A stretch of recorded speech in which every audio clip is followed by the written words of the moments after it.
And this is Business Breakfast. It's the biggest business conversation on early morning radio in Ghana. Send us the 4,000. We'll interview a number of them. Yeah. Because we want to know what they are doing, how they are using these funds, and how their businesses are growing. Yeah. Because the last time you were, I think you were talking to, I don't know whether it was Mr. Hulu or Ima. Okay. But you guys were talking about not taxing young businesses so much so that they can grow. So if we have over 4,000 young entrepreneurs in Ghana, we want to know what they are doing and how their businesses are doing. Nothing stops us from contacting them. Yeah, we can do that. Nothing stops us. We contact them, say, hey, we read that, Can we have a conversation with them? Yeah. Because we want to understand the business ecosystem and see how things are going and all that. And I'm pretty sure that they will be able to come over and we talk to them. You never know. Yeah. Obviously, of the 4,174, not all will survive. Yeah. The survival rates for new businesses globally, it's scary. I mean, the survival rates are very low. Some said it's as low as what? 10%? Between 10 and 20% are the only ones that will survive. So, unless you have some solid backing, somebody's holding you up. It's a very tough world. But even those that are not surviving, there's something to be learned from them. So a lot to be learned from them. So we can. Yeah, the producer. You can talk to them after. Oh yes, I'll follow that up. Yeah, let's see how it goes. I'll follow it up and see. See if it is worth it. 2 billion Ghana cedis. It be 2 billion. Yeah. Hey. 2 billion Ghana cedis. Interesting. Because if 20% or so are failing within the first year, and then they said as the years go by, and a number of them also drops, and on and on and on. We need to find out what all this is about. I mean. So today marks 4 years since ex-president. Yeah, my namesake. Yeah. Charlie. Jerry Rawlings passed. Yeah, great man. Yeah. Great man. Yesterday I saw the story and I was like, so it's 4 years already. Yeah. Great man. Great man. I mean, he's written his name in the annals of this country. This, and there's nobody that's going to erase it. And he I think one of the things that Papa J had going for him was the fact that he lived long enough to explain certain things to us before he passed. Yeah. If you know what I mean. If he had passed at a certain point, we would have judged him by what others said. But when God gives you long life, what God does is that he also gives you an opportunity for you to explain your point. Because if you passed that way earlier, everybody would say, oh, this is him. This is him. This is him. People would tell us, and then we would have no other person. But he stayed long, did some interviews. I personally thought he should have spoken even a lot more about some of the things that, especially the excesses of the revolution. But at least he stayed long enough to start something that we hope will continue for a long time, which is the Fourth Republic. He initiated us into it. He was our first president. And he also has, we can't run away from the fact that he would go down as the founder of one of the two biggest parties. Yeah. Right. Yeah. And I recall watching him sign the birthing of the party with his blood kind of thing. I mean, Papa J then be radical. Hard man. Yeah, be radical. So, I mean, he something tells me that history will smile on Papa J eventually. I mean, as the years go by, and what would also make Papa J a lot more of a hero and in quotes saint is when subsequent leaders prove worse Yeah. You know, as you shine, they compare you to the one we come before you. So we, I mean, I gotta say it, man. You know, as the years go by and leaders after leaders are coming, we'll look back and compare them to Papa J. It's true. Unless we get someone who does better. We get someone's. Yeah, who come after him and they. Yeah. But otherwise, you know, and I think one of the things that we will judge every leader by is the personal, what do you call it? Things the person acquires for their personal use, as compared to Papa J. Yeah. Because people are always going to go down like, I think was it in this studio recently, somebody was saying that what makes Nkrumah great is the fact that you can't go and point to, I think it has to be Apusiga. Okay. Apusiga the poet. That interview, she was talking about the fact that Nkrumah didn't acquire anything for himself and his families. You know, you can't go and point and say Nkrumah bought these houses. Yeah, he bought this for himself and bought that for himself. Now, that in itself is something that people also would say about Papa J. Yeah. That what did he, but subsequently other leaders would then be, that would be used as a yardstick to mark other leaders that are you coming in for your own personal, you know, enjoyment. You did this, Who compare you weren't selfless enough. Whether you like it or not, who compare you? Because Papa J was because growing up I heard Papa J would go down, do community cleaning, it was on TV. And all. Yes. It was on TV. And all of that. And I'm like, this is someone that was a president. You know, when GTV wasn't GTV, but GBC TV, right? When you're about to start the news at 6 or 7, I don't recall, they'll play some whatever montage. And in one of them, you see Papa J and these people, you know, doing stuff in those days and all that. And so, yeah, he's a man. Go down as one of them. I mean, the thing is, if Papa J was living today, and I'm sitting in the studios right now hosting this show, and it's 6:53, right? And all of a sudden, I hear some noise, and I say, "Charlie, guys, what's happening?" They say, "Oh, Charlie, Papa J, they walk the street. I will leave the studio and go and watch him." We'll go watch. So I would say, listeners, we go for a quick commercial break when we come. And you remember when there was a traffic jam somewhere, and he got out of his car, the road. I don't know. I mean, on the road to on this stretch. Okay. On this stretch. I don't know where, but I saw the videos on social media. He just got out of his car. He started directing the cars, and within a minute or two. I mean, there's a Pong Junction there. On your way to that area there. That's Papa J for you. You know, you stop and direct traffic and all that. That's why we love him. Leadership by example, leadership by walking around, leadership by being in the trenches with your people. Not leadership by sitting in there. You know, let me say anything that I get into trouble. Anyway, so we'll remember him fondly. And I hope that his party might do something today to commemorate his passing. But by all standards, one of the great leaders that this country has had. May his soul continue to rest in perfect peace. Jerry John Rawlings. Great man. Yeah, great man.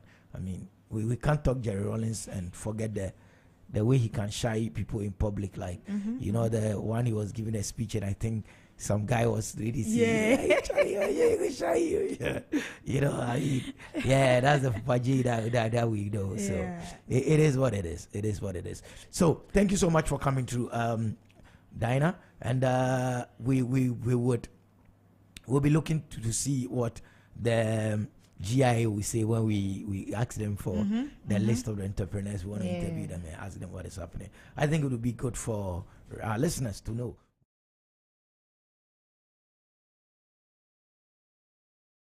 Right after the spot of commercials.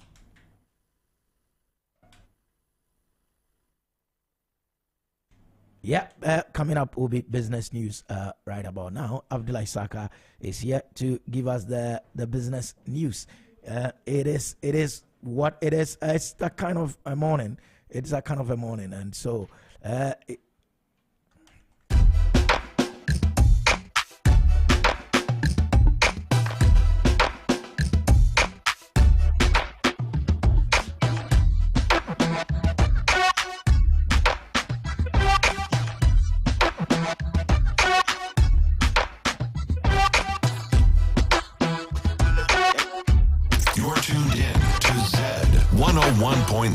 FM, your lifestyle, leisure, and business radio. You're tuned in to Zed 101.9 FM, your lifestyle, leisure, and business radio.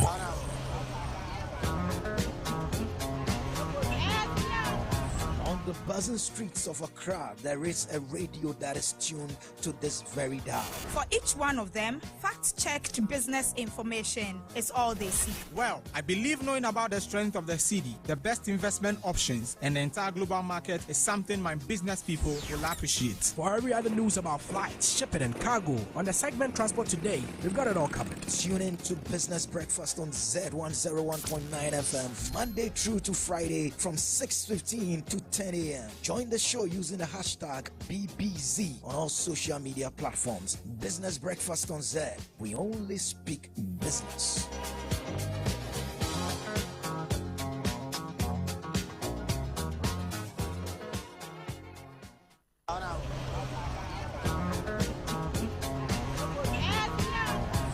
The buzzing streets of Accra, there is a radio that is tuned to this very dial. For each one of them, fact-checked business information is all they see. Well, I believe knowing about the strength of the city, the best investment options, and the entire global market is something my business people will appreciate. For every other news about flights, shipping, and cargo, on the segment Transport Today, we've got it all covered. Tune in to Business Breakfast on Zed 101.9 FM, Monday through to Friday from 6:15 to 10 a.m. Join the show using the hashtag BBZ on all social media platforms. Business Breakfast on Zed. We only speak business.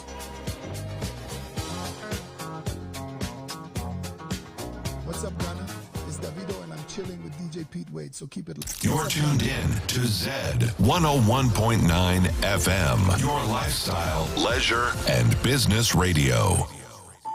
In the heart of Accra, nestled in the vibrant neighborhood of East Legon and New Beacon, a 360 multimedia firm has emerged. Introducing Zed Multimedia. With a steadfast focus on lifestyle, leisure, and business, we set out to bring high-value oriented programs that captivate the taste and desires of our audience. From the captivating airwaves of Zed 101.9 FM to the dynamic visuals of Zed TV and the innovative realms of Zed Digital and the incubation of advanced technological knowledge at Zed Tech, every facet of modern media is meticulously curated to engage and inspire. Also, let's not forget the new Finder newspaper, now under the Zed Multimedia umbrella, delivering insightful journalism with a business focus. Join us on the journey where innovation meets inspiration, where lifestyle meets leisure, and where business thrives. Change is here. Zed Multimedia, your lifestyle, leisure, and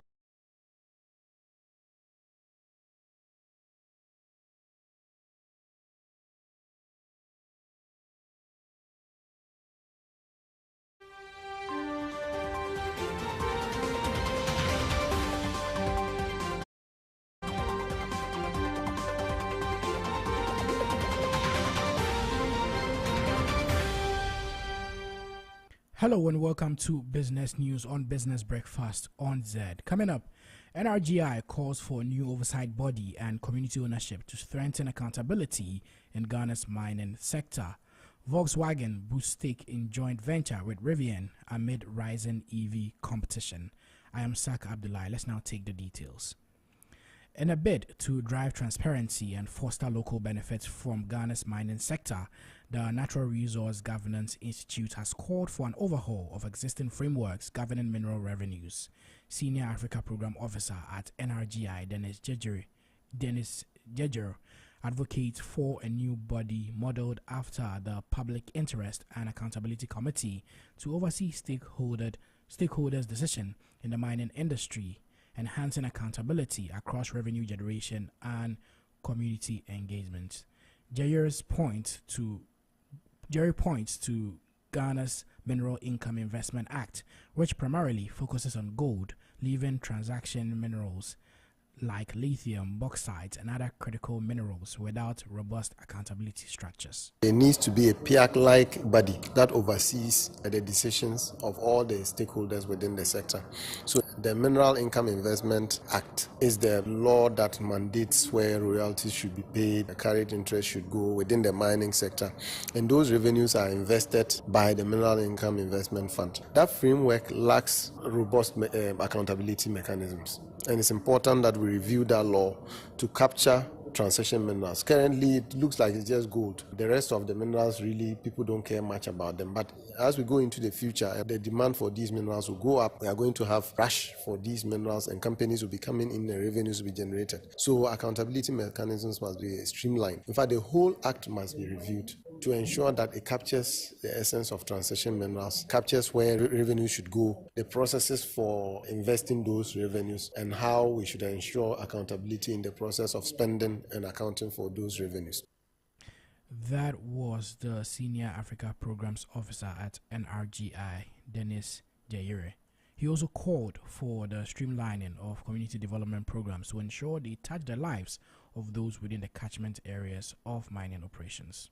On the issue of community ownership, we think that community beneficiation schemes must be well streamlined and enacted. And in the presentation to Parliament that we made earlier this year, we cited a Sierra Leonean example where they have what they call the community development agreements. And these agreements are not just for CSR purposes. It's not for the companies to say, oh, we'll do this, we'll do that, and we'll give this amount of money. Now, we've seen that there's a provision for this 1% fund in the lithium agreement, which we expect to be included. In fact, I've also seen it in the bauxite agreement also. But generally, communities are asking for more. We cannot continue to be doling out money to these communities. One of the ways we can compensate communities is to develop community development agreements that ensure that the communities have part ownerships in the mines. So whether they are contributing in terms of labor or in terms of local resources, raw materials, or anything like that, that should be quantified as a paid interest and held in the name of the community. So that if the community has a quota for employment, it has a quota for revenues, it has a quota for supplies, like local content supplies, it has all those quotas, that will be a paid interest. And these communities can use those monies to then develop their communities and establish industries. In fact, which is what we heard when the chiefs from Makasim area came to Parliament. They said they wanted to use the 1% for establishing a factory where their people would work. So the proceeds of these shared ownership schemes can be invested in sustainable investments within the mining communities. And for us, that is the way out of some of the challenges that we see. That was the Natural Resource and Governance Institute. Away from that, Volkswagen Group has expanded its partnership with US-based electric vehicle startup Rivian, increasing its investments in their joint venture to $5.8 billion up from an initial $5 billion commitment. The announcement boosted Rivian's shares by over 9% in after-hours trading, reflecting investor optimism in the new venture. The partnership provides Rivian with vital funding for upcoming launch of its R2 model, a compact, more affordable SUV aimed at broadening its customer base.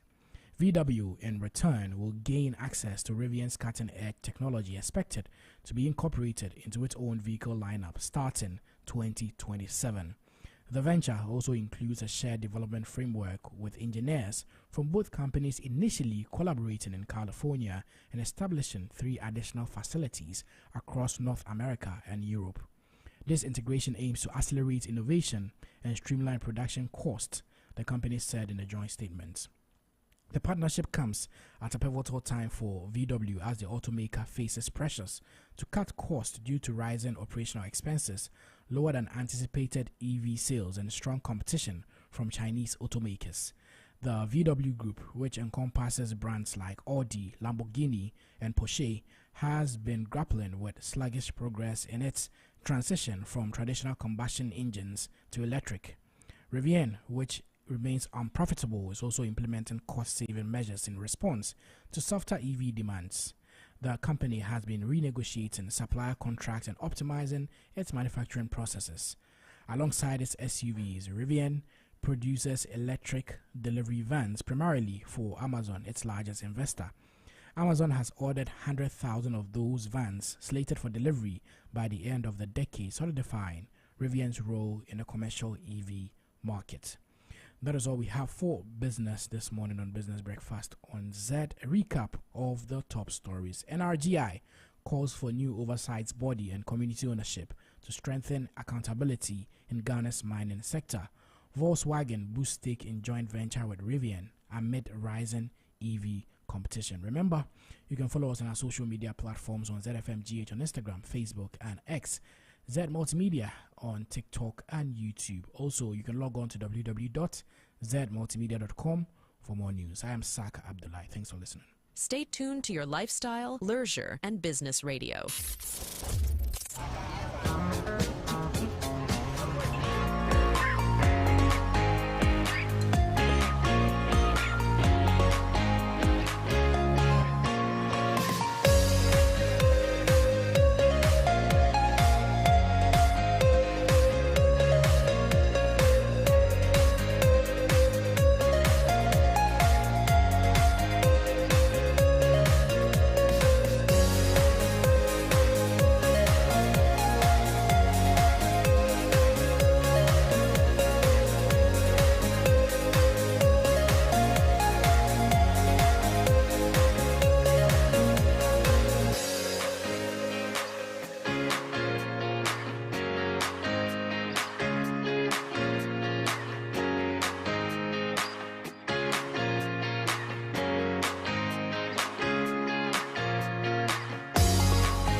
So this is positive. Williams, Kudus! The Korean joy did not last for long. Oh my gosh, Kudus. Step back for Partey. Oh yes! Oh yes, oh yes, Thomas Partey.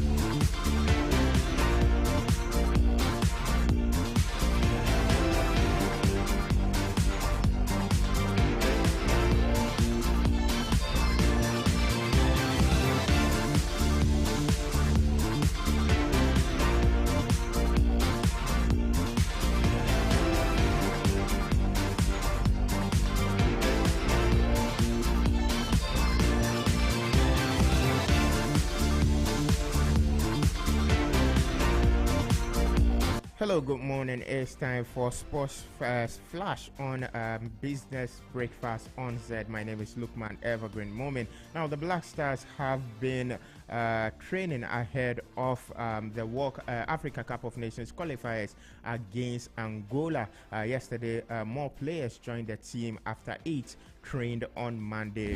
Now, the journey in the FA Cup also begins as the Ghana Premier League sides join at the round of 64. And in Europe, Tyrol, Malaysia returns to action for the first time in 17 months.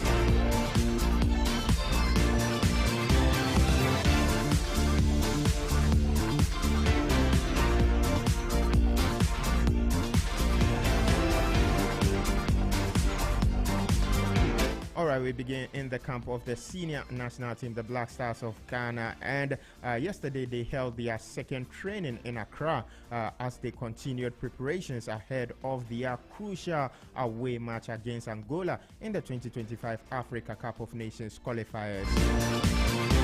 The upcoming fixture marks the penultimate game for the Black Stars in Group F. Now, Tuesday's training session saw a significant increase in numbers, with 22 players reporting for training. Jordan Ayew, Lawrence Atizigi, Abdul Manaf Nuruddin, Alidu Seidu, Kingsley Schindler, Terry Yegbe, Francis Abu, Forsen Amankwa, Ransford Yeboah, Konigsdorfer,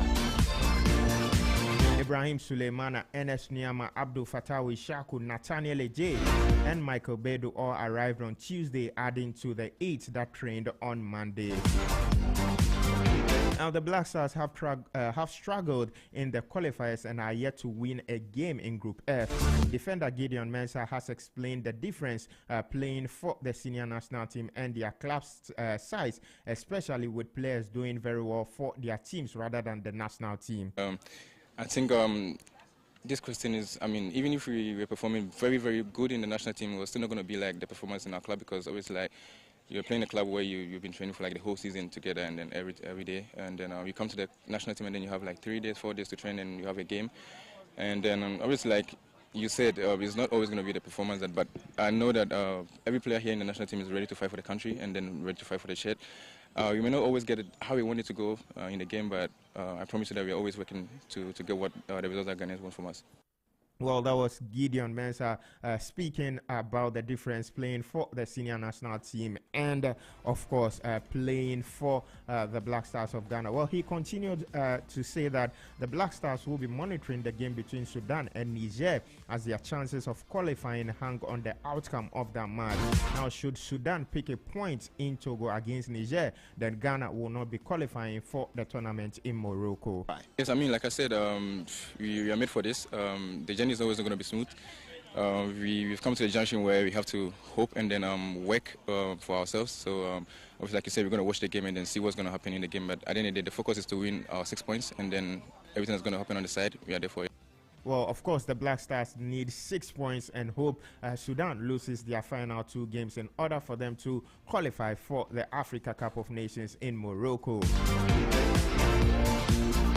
Well, still with the Black Stars, former communications director of the Ghana Football Association, Ibrahim Sani Dara, has urged Ghanaians to exercise patience as the national team, the Black Stars, faces a challenge of qualifying for the tournament, which will be hosted by Morocco next year. Elsewhere, English giants Arsenal are back in the market for Ghanaian attacking midfielder Mohamed Kudus. The Gunners first showed interest in the 24-year-old before his move to West Ham United in the summer of 2023. Following an outstanding first season in the Premier League, the former Ajax player has emerged as a target for the London club. Down to the Ghana Premier League, the 2024-2025 FA Cup round of 64 draw has been held with some exciting fixtures to look out for. Now, defending champions Nswatriman FC will face Techiman Heroes, while last season's runners-up Bofa Kwatano travel to meet Techiman Liberty FC. The fixtures have been zoned into 5 groups, with Kumasi Asante Kotoko, who find themselves in Group 4, beginning their campaign with a game against Future Stars. Now, Accra House of Folk will be battling Immigration in Group 5. The standout match of the round pits the reigning champions, or the reigning Ghana Premier League champions, FC Samatex, against league leaders BBN Gold Stars in Summerboy.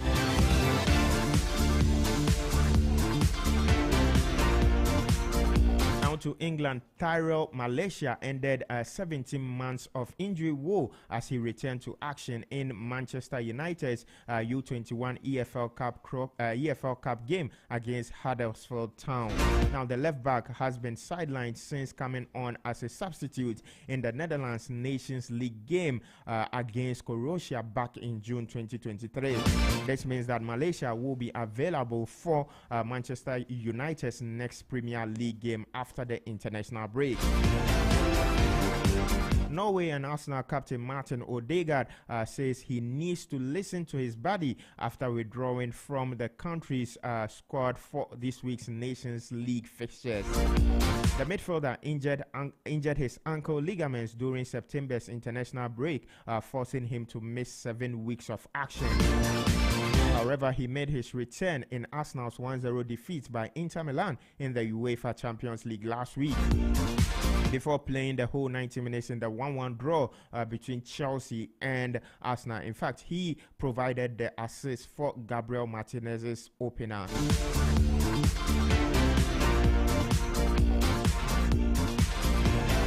Elsewhere, England interim manager Lee Casley has denied reports that incoming coach Thomas Tuchel influenced his selection for the upcoming Nations League matches. The Three Lions will face Greece and Ireland as Casley's role with the senior national team of England ends after the international break. He hasn't had any influence on the squad selection. I've spoken to him by text, but it's literally congratulations. I think he's highly respectful of the job that not only myself but the staff are doing. So we've been left to it like we always have. I still see this as a massive privilege and the trust that the FA have shown in myself and the rest of the staff. The 3 camps that we've got. This is the the final 2 games. We're really looking forward to a tough game in Greece and Republic of Ireland at home. So 2 games that we're looking for. Well, that was Lee Castley speaking ahead of the game against Greece on Thursday. Away from football, Sultan tennis news, and Italian top seed Yannick Sinner defeated American Taylor Fritz 6-4, 6-4 to move closer to the last 4 of the ATP Tour final. Now, the 23-year-old world number 1 fought off stubborn resistance for his second win in front of a home crowd in Turin. Earlier, a rejuvenated Daniel Medvedev defeated Alex de Minaur 6-2, 6-4 in the Il Nace group. And to some bit of transfer news, Manchester City boss Pep Guardiola is weighing up a move for Bayern Leverkusen's Netherlands defender Jeremy Frimpong as his fellow Dutch defender Sepp van der Berg, who joined Brentford from Liverpool last summer, also is on the radar of the English champions.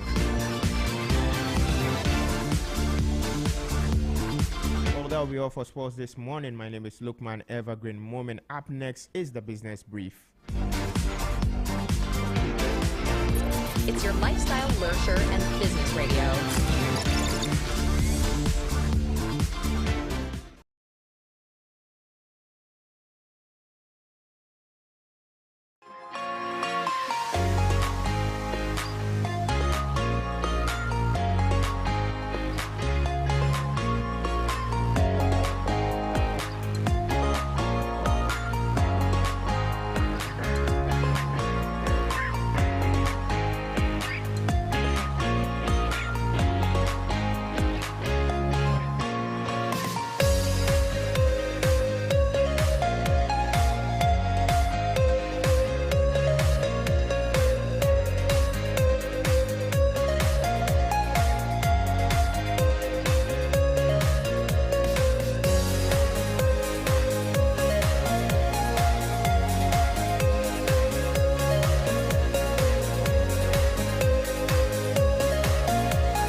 Money, money, money, money. It means it's Business Briefs right here on Business Breakfast on Zed. And we're still in the 48 Laws of Power. Business lessons from the 48 Laws of Power by Robert Greene. Today is Law 32. What is Law 32? Play to people's fantasies. Play to people's fantasies. Okay. A bit ambiguous. Let's go into the judgment. It might come out well. The truth is often avoided because it is ugly and unpleasant. Never appeal to truth and reality unless you are prepared for the anger that comes from disenchantment. Life is so harsh and distressing that people who can manufacture romance or conjure up fantasy are like oases in the desert. Everyone flocks to them. There is great power in tapping into the fantasies of the masses. I mean, come on, guy. Come on. This sounds like something unscrupulous politicians would do. I mean, not a business person. What he's saying here is simple. The truth can be ugly, and we all know that. The truth can be very ugly. So he's saying that rather than speak the truth, sometimes you need to manufacture some fantasies and all that. Means that you would hold power over people because you are the one who is able to tell them the things they want to hear and not the things they need to hear. You get the difference? Tell them the things they want to hear, not the things they need to hear. And I think that's what our politicians do well. I mean, I'm not speaking Ghana, I'm speaking globally. Let's go on. Keys to power. Fantasy can never operate alone. It requires the backdrop of the humdrum and the mundane. It is the oppressiveness of reality that allows fantasy to take root and bloom. Oh, aside the politicians, another group that uses this well, they use this so well, are our prophets. I'm going to touch on that. Yes, our prophets also do well here. You know, when they tell you the reality, like, listen, my brother or my sister, you are being lazy. Get up and go and look for a work to do. Go and sell whatever you need to sell, or go and stand wherever you need to stand. Instead of because the reality is that is the truth, and they don't want to hear that. They will create something and give you some nice thing and say, oh, they've entered a spiritual world and they've seen something and they create something and they tell you that all will be well. No, all will not be well if you don't go and look for a job. I mean, that's what they need to tell you, but they won't do that. So yeah, they create some fantasy for you. He said, the person who can spin a fantasy out of an oppressive reality has access to untold power. As you search for the fantasy that will take hold of the masses, then keep your eye on the banal truth that weigh heavily on us all. Never be distracted by people's glamorous portraits of themselves and their lives. Okay, so you see, this is why this book, oh my goodness. He's saying that you can use it, but you should also be cautious when others are saying something. Maybe they are also using it on you. So he's saying that when it comes to you being the consumer of the fantasy, search and dig deep for what really imprisons people. Once you find that, you have the magical key that will put great power in your hands, right? So he's giving us examples. Let's look at those examples, and I think they will be clear. So the reality is that change is slow and gradual. It requires hard work, a bit of luck, and a fair amount of self-sacrifice and a lot of patience. That is the reality. But this is a fantasy that your politician or your prophet or whoever will give you. They say a sudden transformation will bring a total change in one's fortunes. Bypassing hard work, luck, self-sacrifice, and time in one fantastic stroke. Does that sound familiar to something you hear some people saying? The reality is that change is slow and gradual. But you hear people say, oh, just do this and just like that, everything would work. No, you won't bypass hard work, luck, or self-sacrifice and pay. You won't bypass it. You need to pay the price for that which you want. But these people understand this, so they use it against us. And people also jump for it. Have you not watched like television where a so-called prophet or a man of God is spinning this thing that Robert Greene is talking about here. And you're wondering, how are these people accepting what he's saying? This is Robert Greene telling you that it is a fantasy they have created. That so long as you are in this church, or so long as you are a member of this church, or so long as you're a member of this party, everything will be well. I mean, just do this, just do what I'm telling you, and all will be well. No, they're painting fantasy because the truth is too difficult. The truth is such a bitter pill to swallow. Let's look at another example that he gives where he juxtaposes the reality and the fantasy. For instance, the reality is that the social realm has hard set codes and boundaries. We understand these limits and know that we have to move within the same familiar circles day in and day out. But this is the fantasy. We can enter a totally new world with different codes and a promise of adventure. And people will shout, "Yay!" No, man, stop that. Stop that. You are being used, man. You're being used. So this is an advice that we will flip on the other side and say we won't use, and when others use, we will be discerning enough to know when it is being used on us, right? And then he gives us a quote from Emperor Tokugawa, who was the Ieyasu of Japan in the 17th century. He said, if you want to tell lies that will be believed, don't tell the truth that won't. Ouch. If you want to tell lies that will be believed, don't tell the truth that won't. Meaning that people are more prone to believe lies than the truth. People are more prone to go for the fantastic than to go for the reality. If the reality is that you need to get off and go look for work, we'll tell you, oh, pray, and something magical will happen, and everything will work well. No, those are in storybooks. In reality, it is not all that. In reality, there are times when change is slow and gradual. In reality, the things you're looking for will require hard work. In reality, sometimes you just need you need to put in a fair amount of self-sacrifice. In reality, sometimes patience is what you need. That is a reality. So, law 32. Don't play to people's fantasies, and when they are playing to your fantasies, be smart and discerning enough to know that what this person is saying is not true. Right? Accept the ugly and unpleasant truth. You are better off than going to buy the lie that appeals to your fantasies. In the end, it is you who would bear the brunt. That has been Business Briefs right here on Business Breakfast on Zed 101.9 FM. It is exactly 7:30. When we come back, we're doing transport today.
Yeah, transport today is here. His name is Abdullah Saka. What's up? Mr. Home. What is happening in the air above my head and on the roads I walk on and on the water bodies around me? Doing what? All looks well. Looks like we have. Okay. Yeah. Looks like we have good I weather. think we have a Matan rather. Hamatan start. Trust me. I mean, we thank God for Hamatan. Yeah, but Hamatan too, when you're in the air, sometimes visibility. Yeah. You know, but it's all good. Let's see. Let's look at what the flight schedule is looking at for the two major domestic airliners. Let's start with African World Airlines. And today, their earliest flight leaves relatively later than they usually do. The first flight for the day, or their earliest departure time for today, being 13th November 2024, is 2:20 p.m. So that's when the first flight for African World Airlines today is leaving Accra. And it is expected to land in Kumasi at exactly 3 o'clock. Also, their second flight for the day is set to depart at that is 4:40 p.m. and it is expected to land in Kumasi at 5:20. The next flight is scheduled to depart the Kotoka International Airport at 6:50, 50 minutes past 6, and it is expected to land at the Prempeh First Airport at 7:30. The next flight is also scheduled to leave Kumasi, to leave Accra, to leave Accra at 7 o'clock p.m. and it is scheduled to arrive at the Prempeh First Airport in Kumasi at 7:40. So the last flight for the day from Accra to Kumasi for African World Airlines, it leaves at 7 and arrives at 7:40 p.m. 7:40 p.m. So that is for African World Airlines Accra to Kumasi. Let's take African World Airlines Accra to Takoradi. There is only one flight leaving today from Accra to Takoradi, African World Airlines, and that is a flight taking off at 4:30.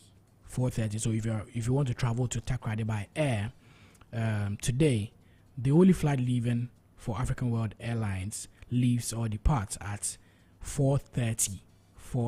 So you may want to book a ticket for that 4:30, and it arrives at the Takoradi airport at 5:10 p.m. Let's now move to Passion Air. Yes, let's move to Passion Air, and then their first flight for the day took off at 6:20 a.m. this morning, and then it landed in Kumasi at 7 o'clock a.m. So you already missed that flight if you're listening. But the next flight for the day is set to take off at 50 minutes past 8 from Accra, and it will land in Kumasi, or is due to land in Kumasi at 9:40 a.m. this morning. So you can still get that flight if you are interested. Also, the next flight is for Passion Air for the day. Takes off at 11:20 a.m. this morning, 11:20 a.m. and it arrives in Kumasi at exactly midday. It is due to arrive at exactly midday. The next one takes off or departs from the Kotoka International Airport at 1:40 p.m. and it is scheduled to arrive in Kumasi at 2:30 p.m. The next one takes off from Accra at 4 p.m. and is due to arrive in Kumasi at 4:40 p.m. And the last flight for the day for Passion Air from Accra to Kumasi, that is if you're traveling from Accra to Kumasi, departs at 7:20 p.m. and then it arrives in Kumasi at 8:10 p.m. So if you want to travel to Kumasi today from Accra, and you want to use Passion Air, the last flight for the day takes off at 7:20 p.m. and arrives at 10 minutes past 8. Let's take Passion Air from Accra to Kumasi. Let's look at what the schedule looks like there. And the first flight, it's only one flight actually, traveling from only one Passion Air flight traveling from Accra to Sunyani today, and it's taking off in a couple of hours at 9:10 a.m. So in just about some 2 hours, it will take off from 9:10 a.m. Accra Airport and arrives in Sunyani Airport at 10 minutes past 10. So it's an hour's flight between Accra to Sunyani via Passion Air, and that is that. Let's see what it's looking like for Passion Air to Tamale. Passion Air to Tamale. Yes, they have 3 flights actually, taking off between Accra and Tamale for Passion Air this morning. And the first flight took off at 6 a.m., exactly 6 a.m., and it arrived at the Tamale Airport at 7:20. The next flight between Accra to Tamale for Passion Air will take off at 12:20. Take note, if you want to travel to Tamale from Accra via Passion Air, the next flight for the day is taking off at 12:20 p.m. and will arrive in Tamale at 1:40.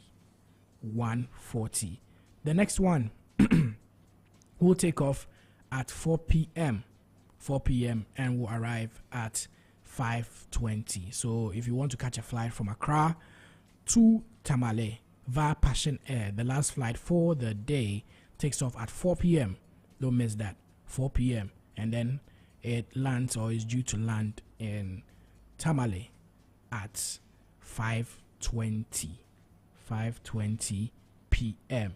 So that is what the flight schedules are looking like today between Accra, Kumasi, Accra, Sunyani, Accra, Tamale for African World Airlines and Passion Air. Okay, interesting. A story in transport today that I'm interested in. Tell me. What happened to the rail distance that got crashed?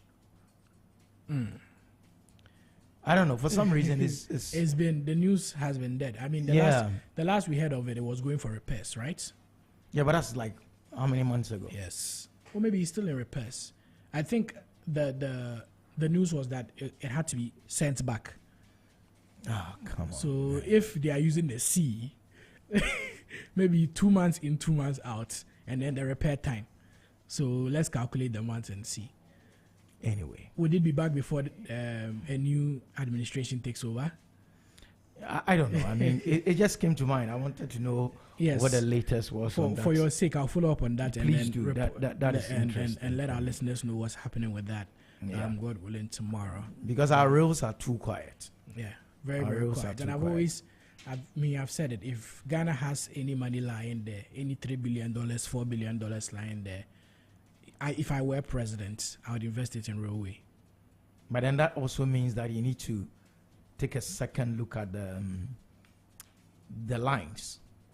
The lines must serve a purpose. They used to serve carrying of raw materials to the ports. Yes. But now you must take a look at it and see if it can link people within certain communities and all that. Yeah, so because that could decongest Accra just like that. Instantly. See, Jerry, I said that could transform our economy. Instantly. I don't know why people don't see. Well, I don't know how many people are seeing things like I'm seeing it. Now, let me give you an example. The northern part of the country. People keep saying, when you go to Boga, the businesses there are not a lot of businesses there. Yeah. I was trying to buy something. It was a friend's birthday, and I was trying to order something for them. And I realized that I was told that in Boga, delivery services don't really run there because, first of all, everywhere is closed. And then secondly, people would not even use it. Okay. Yeah, like it's a small city, first of all. So you'd rather just... So it doesn't make commercial sense to go and set up a delivery service there and all of that, because also the demand is very low and all that. But I know in Accra, people who order from East Legon to East Legon. I mean, even at Zed Multimedia, people order from American House, from Zed Multimedia to America. So it's not really a matter of it being close. It's just the commercial activity is not really going on as it should be. And why? Why are businesses not moving to those parts of the country? It's all about connecting those, because if people, why I've been trying to go to the Upper East for God knows how long, but when I think of sitting in a car, or I'm trying to go even if I'm going to Bolga, I need to take a plane to Tamale and then another 3-hour journey or 2-hour journey to Bolga. It discourages me. You understand? But if it's something that I knew, I could hop on a train and within an hour and a half, 2 hours, I'll be in Bolga. That makes sense. I'm looking at Ghana Railways, right? And Shy Hills to Tema is out of service. It was done in 1954. Tema to Achimota, 1954. Achimota to Accra, 1910. Accra all the way to Kotoku, 1910. And then guess what? When it gets to Kotoku, it passes through in Sawam to Cove Town, right? And that was in 1918. In Koko to Kumasi, through Obuasi, through Awaso, through Prestia. These are all mining. Thank you very much. For the minerals. Thank you very much. From Prestia to Takwa to Kojokrum, Sekendi, Takrady. Yeah. So the routes were designed That's all I'm saying. For carrying the minerals. That's all I'm saying. This is not me going hard on Kwame Nkrumah's Ghana. This is the reality. Yeah.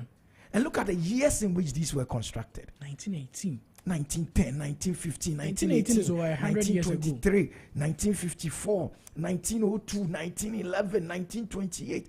This is the reality on the ground. Yeah. Anyway.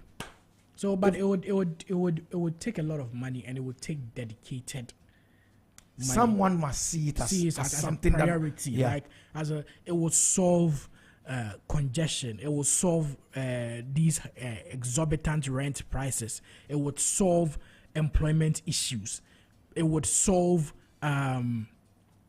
It would see so many issues. It's just killing one bird. It's killing two birds with one stone. In fact, these are 1,000 birds with one stone. So many issues. And I would always advocate for the rails. It would take a lot of money, because you see, the reason maybe governments are not thinking about we are now going to, pave this railway through here. We'd have to compensate people because people's houses will be affected. We'd have to, invest this amount of money. Why don't we just build a road somewhere and then call it a day? It's easier.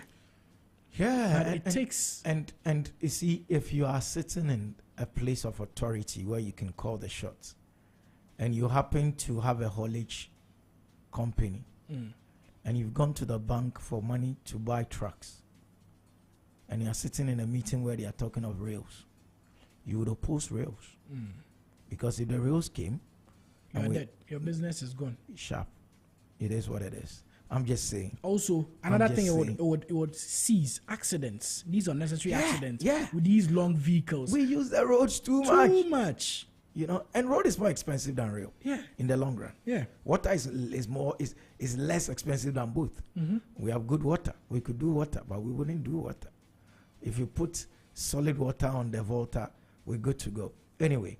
Let's do some news and please, no problem. Sector. Let's do some news in the sector. And there is speculation. This is speculative, but a lot of analysts in the industry are talking about it, that Bowen is considering selling its Jefferson subsidiary as a potential strategy to raise funds and address its substantial $58 billion debt. So Bowen currently owes $58 billion US. That is the debt that is hanging on the company's neck, and they are looking for ways to settle the debt and also, stabilize their finances. And we know what has led Bowen to these troubles: lawsuits from the malfunctioning of plane doors and plane crashes and all of that. Also, recently, the strike by their workers' union, where they stopped working for was it 3 or 4 weeks, it affected the company immensely, causing them to lose over 40-something billion US dollars in revenue that they could have made within that time. So these have all compounded to Bowen's current financial state, and they're looking at how they're going to, stabilize their finances. And one thing they're seriously considering is selling their Jepson subsidiary. Now, if you do not know about the Jepson subsidiary, Bowen acquired it in 2000 for $1.5 billion, and currently it is valued at $6 billion. And I mean, it has been profitable for Bowen in the past in how many years? In the past 2 or 3 decades that they've held that particular subsidiary. It has offered a wide range of services, including airspace optimization, crew management, data solutions, flight efficiency, flight planning, navigation, and network operations management. So it's sort of like a tech wing for Bowen. It's one of their tech wings, and they're seriously considering letting it go for about $6 billion to try to offset some of the debts that they face. I mean, it's just going to be like a drop in an ocean, because if you owe $58 billion and you are selling a subsidiary worth $6 billion, you still haven't done really anything. But at least, some of those numbers would go off your book. So Bowen is looking at that particular sale. So let's see if it comes on, if they really go ahead with that sale, and how much they can sell that subsidiary for. So that is one thing that is going on in the sector. Also, the corporate jet investor Miami conference kicked off with an optimistic tone, with analysts in the industry saying that 2025 will represent or will be a strong year for business aviation. So they are predicting that 2025, God willing, would be a very strong year for business aviation. They are looking at the sector growing. They are looking at more revenue being generated by operators in the business aviation sector. And according to Par Avion founder Janine Lanarelli, he noted that geopolitical and economic headwinds are consistent factors in business aviation, but they rarely impact overall market resilience. So he's talking about issues like the Russia-Ukraine conflict, issues like the Gaza-Israeli conflict, and how, because we are expecting that as Trump has become president, we're going to see a slight shift in U.S. foreign policy in dealing with these particular issues. But he's saying that regardless of the fact that there may be changes in those geopolitical issues, it is unlikely to affect the business aviation sector, and he still predicts a positive outlook for the sector in 2025. So that's some good news coming there for the aviation sector. So if you're a business, you're someone who wants to invest in business aviation, according to analysts and according to experts in the field, 2025 may just be a good year to invest. Now, before we go, Cape Verde is considering... Cabo Verde. Nice. Cabo Verde is considering launching its national airline. Why? Well, it's because, and this airline is called Transverde Airlines. And it is because Best Fly, the Angolan airline, which used to fly, connect Europe and other parts of the world to Cape Verde, ceased operations. So there's a gap. So if someone wants to get to Cape Verde, it's a whole process. It's a whole long process. And that's affecting their tourism, because it's an island country with a lot of archipelagos and all of that. So they are looking at how to boost the sector. It's one of the countries we need to visit. When we finish Botswana, we'll go to Cabo Verde. 10 volcanic islands off the coast of West Africa. Thank you very much, Abdullah Saka, for coming through with Transport Today. Coming up right at the tips of Transport Today, it is Customer Service and Experience Women. This one, it is your voice that we will be hearing. Gee, but it's great to be back home. Home is where I want to be. And I've been on the road so long, my friend. If you come along, I know you wouldn't disagree. It's the same old story. Everywhere I go,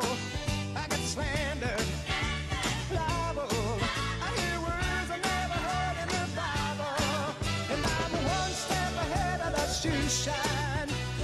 2 steps away from the county line, and I've got to keep my customer satisfied. So satisfied. Yeah, trying to keep the customer satisfied. That is why we come here every Monday to Friday to ensure that you keep your customers satisfied. And this time round, customer service and experience movement is led by you. Yes, dear listener, you call the shots. 0544321019. Send us a voice note. Tell us what experience you've had, positive, negative. We'll listen to it and we pass our quick comments on it. Let's listen to Isaac from Spintex.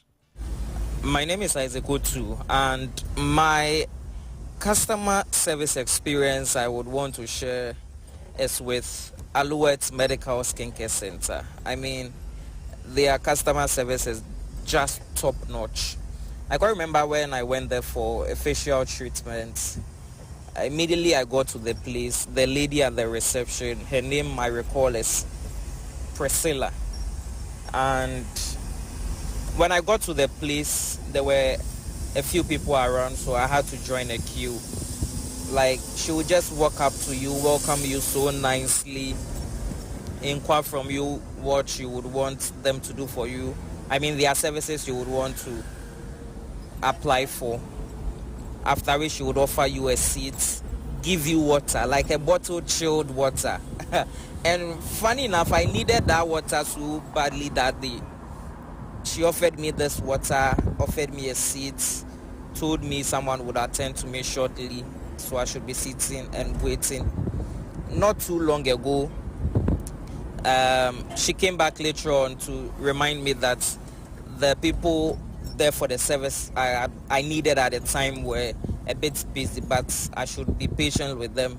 Someone would attend to me shortly. Like, just as you usually hear when you call any of the telcos, please hold on, a customer service representative will talk to you shortly. So it was something like that. She would walk up to you, tell you to hold on, like be patient with them, someone would attend to you shortly. It gets repeated until there is someone attending to you. So that is one customer service I would always appreciate from Alouette Medical Skincare Center. Yep. Alouette Medical Skin Center gets a clap from us for great service. Yay! Alouette Medical Skin Center for doing a great job. Alouette Africa. So what else can we say? When it is good, we don't say a lot because it is good. Good is good, right? Good is good. They gave him water, chilled water, which is what he wanted, expected at the time. I think it was unexpected. That's why it even blew him away. One of the things you need to understand is that sometimes the very little things are what makes the magic. So Alouette, that is a plus from us from Zed 101.9 FM. Congratulations for giving great customer service. It is a few minutes to 5. In fact, it's 5 minutes to 8. And right about now, we're preparing to get into the analysis of the markets.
University of Ghana? I hope you've not bent it down. Oh no. Okay, good.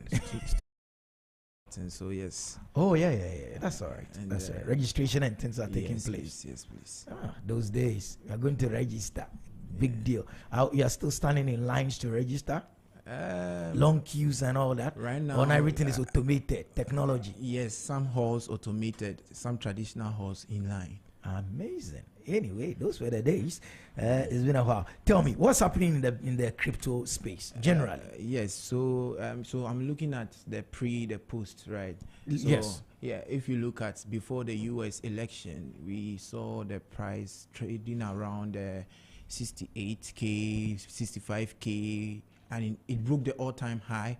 So we got to 71K. All-time high is 75K, right?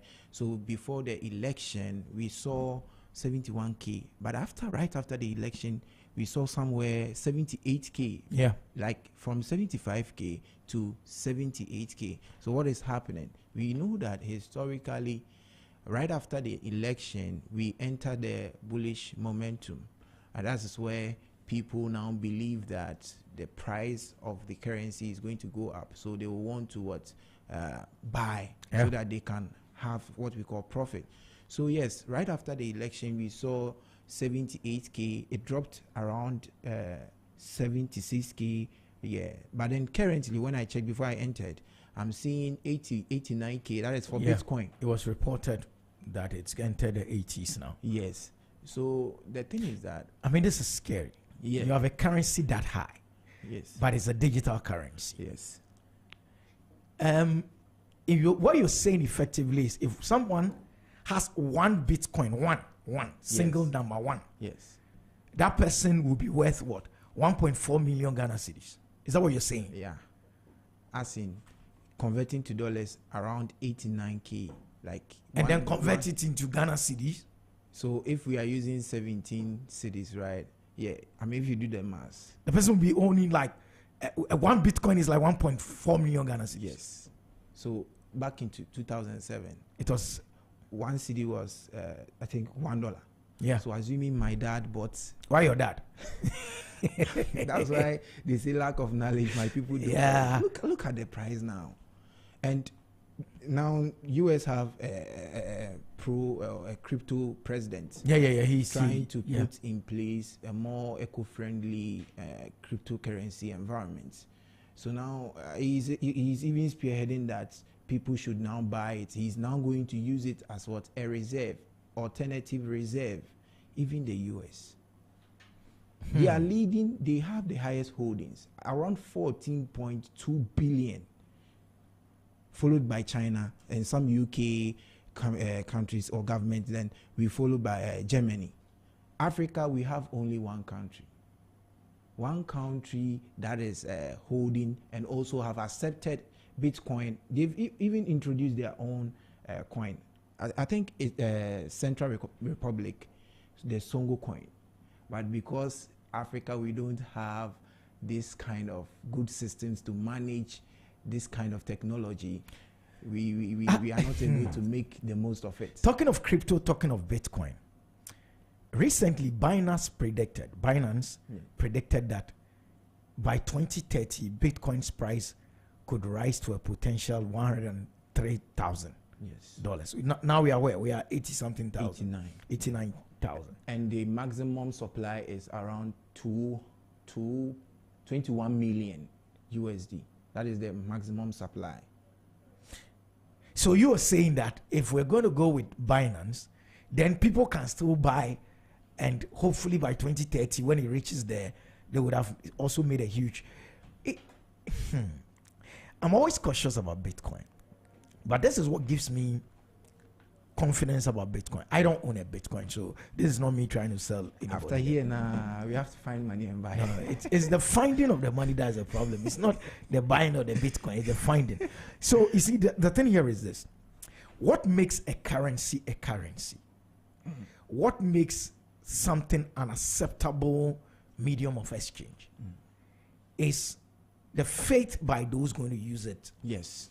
It is a general acceptance that we all agree. Yes. So it could be this piece of paper for all I care. Yes. If we all agree that this piece of paper is worth 1 cedi, yes, it is worth 1 cedi. Yes, please. as time goes on, and this whole Bitcoin and crypto, it doesn't seem to be going away. A time comes when a larger group of people begin to have faith in it as a medium exchange. Governments begin to buy into it. Institutions begin to use it. Then, just like that, it becomes currency. Yes, please. And we have no choice. Yes, but what you're saying is that because we are still sitting at the back and watching, by the time Bitcoin becomes an acceptable medium of exchange, we would have been left behind. Tesla is accepting. So they said that 2025, you are going to accept it as what payment. If you go to, yes, I mentioned Central Republic. It is working. It is a legal tender now. Okay. Central Republic. Central African Republic. It is a legal tender now.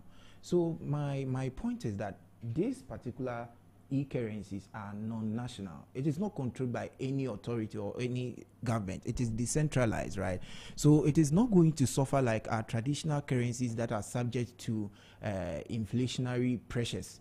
I mean, government planning to do quantitative easing and all those things, that inflation will catch the currency and you'll be struggling on all that. You go to IMF, you borrow, and they will give you strict economic plans, and people will be poor and all that. If you are holding some assets in these cryptocurrencies, if you have them, it is a stable coin. Okay. It serves as a deflationary tool, an inflationary hedging strategy. US is buying these currencies as a strategic reserve. I mean, in alignment with the dollar. Okay. Ghana, I don't know what we are doing. Yes, currently I heard the central bank putting in place measures to make sure that these institutions that are serving as brokers or that have the license will actually obey the rules and regulations. I mean, yesterday I saw that of what the CBG. Okay. But then can't we go further? Can't we go further to also hold some coins? Can't we take some of the IMF money? Yeah. You want to go and touch somebody's money. I mean, we can channel some amount of money. It's a long-term investment. You see, this is another thing. El Salvador already adopted Bitcoin, yes, sir, as a legal tender. Yes, sir. What has been the experience like? Somebody should come and tell us that, okay, when El Salvador became the guinea pig for the use of Bitcoin, ABC has happened. Because the president of El Salvador has actually said that the increase in the tourism that happened in El Salvador, because they adopted it in 2021. Yes, and he said 95% increase in 2023 in tourism was due to the fact that they had adopted Bitcoin. Who has come to contradict him and say, you're lying, Bitcoin is this and that and that. However, the whole country received bashing from the international public, that, hey, why did you adopt something that is, but the truth is, a country has adopted it. Yes. They've used it for 3 years. Yes. Can the World Bank come and tell us how it is affected, whether negatively or positively, before Ghana will go into it? I think Ghana is a sovereign country. We should also just jump and go. No, we want to see whether El Salvador is suffering or not. Among the many things that critics have used against Bitcoin is the fact that it is anonymous. So it will make money laundering and criminal activities even more, prevalent. Yes. You can't run away from the fact that that could be true. Yeah, but it depends on the security prevailing in the country. So if we are able to tighten our financial securities, then, I mean, the risks there, it is there. You have to know how to manage your risks. There's something we call risk management in trading, right? You have to know how the market sentiment, that one you have to learn. The country should have technicalities to trace it. Okay. You should be able to trace it. That one is learning. It is knowledge. But if we are able to tighten our financial securities, nothing can stop us to go into crypto to make profits. But what about the argument that mining of crypto actually is environmentally, not sound? Because of carbon emissions, and if you are mining crypto, the energy alone that is used. So are we going to buy, or we are going to mine, like as in mine it? So if we are mining it, then we should put in place policy. You see, there are what we call trade-offs. Everything in the world, everything in the economy is associated to some particular trade-offs. There are some pros and cons. So then, we can learn from those ahead of us, see the measures they've put in place, then we can also go into it. It is knowledge. So this knowledge, we can send people outside the country to invest in them. Then they will go and learn the proper ways. They will come and help the country. The truth of the matter is that Bitcoin or crypto, or Bitcoin to be specific, being anonymous doesn't mean that people shouldn't invest in it. The thing is that the coin has been doing well. It has been saving institutions. It has been saving companies. Tesla, 2021, bought over 1.5 billion. Tesla, Elon Musk is buying it. He's investing in Dogecoin. Recently, I heard he has diverted some amount of money into an unknown wallet. So that's the issue with this thing, an unknown wallet, right? But then that's his money. If, as a country, we are able to sit down, make sure that we have strict, what we call financial securities, and the knowledge, I think we can make most of these particular e-currencies. I think one of the things that we can always argue for is, if the government of Ghana invests in Bitcoin, yes, it will send a signal that we are tech heavy, like, you know, we are supporting emerging technologies and all that. So for me, that is a plus. Yes, you know, that is the point. Yeah, that is the point. It will show the whole world that, okay, Ghana is a bit high tech and we're looking into the future. But that also does not take away from the challenges, the volatility and risk associated with Bitcoin. We cannot run away from it. This thing can drop from 80,000 to 20,000 tomorrow morning. True or false? Per history, there are always what we call resistance. So we look at the past price, which was able to hold the markets, right? I've not seen any drop like that. Okay. Right, I've not seen any. Yeah, but there's been drops along the way. Yes, there've been drops after the bullish, momentum. You see a bearish, trend, because people are so euphoric. People are so filled with intense excitement. Instead of them to withdraw or sell the thing, they will leave the money in there, and it drops small. It drops small. 2021, 2022, it was the biggest drop in Bitcoin value. It lost 70% of its value. Yes. Right? Yes. If it lost, what is it today? 80 what? 89. If it lost 70% of 89, right? Why would that drop it? So, like, if it drops like 79% from... No, if it drops 70% from 89. That's what I'm saying. That the potential is always there for Bitcoin. Yes, now we have a Bitcoin, if I could use that word, president in the White House. We have, Elon Musk's new position just came up. He's going to be the co-leader of a new department called Department of Government Efficiency. Wow. Yeah, he's going to be, and according to the report, one of his biggest jobs in that department will be to cut government expenditure. Wow. Right? Yeah. So yes, US is showing the way that we're bringing tech people who are in love with Bitcoin, and so that means that in the foreseeable future, yes, I think the next year or so, Bitcoin and all that will be fine. Yes, why? Because we have a pro-crypto president. Yeah, that's what I'm saying. So he would support it. They will make sure it doesn't crash. Yes. But Charlie, anything tech, first of all, anything market crashes. Yes. Eventually, occasionally. And anything tech also crashes. Now, Bitcoin is doing both tech and currency put together. So maybe that is why people are, if I could say, dragging their feet a little and seeing what will happen. So the volatility and the risk associated with cryptocurrencies, we cannot run away from it. It happens occasionally. Yes. And it's that, and it's not just the drop, it's the extreme drop. Yes. That is what people are worried risky. about. Very risky. So that's why around you mentioned 2021. Yeah. You see, 2021 we had this government, Biden's government. Yeah. They are more risk averse towards the crypto. Okay. They put in place more restraints, like constraints, to tighten the rules, right? But the truth of the matter is that in the world, if you want to make it, every investment you make is associated to certain risks. Of course. They don't like to take risks. So that's why they don't. Can you imagine if the government of Ghana goes to invest in Bitcoin and the value drops by 70%? So a significant portion, small amount, you put a small amount of your money. What is small? So what percentage of our this thing should we go and put in? So you take crypto? You take some amount of money from IMF, right? I'm saying that the way they are using the money. Has IMF even acknowledged crypto as a currency?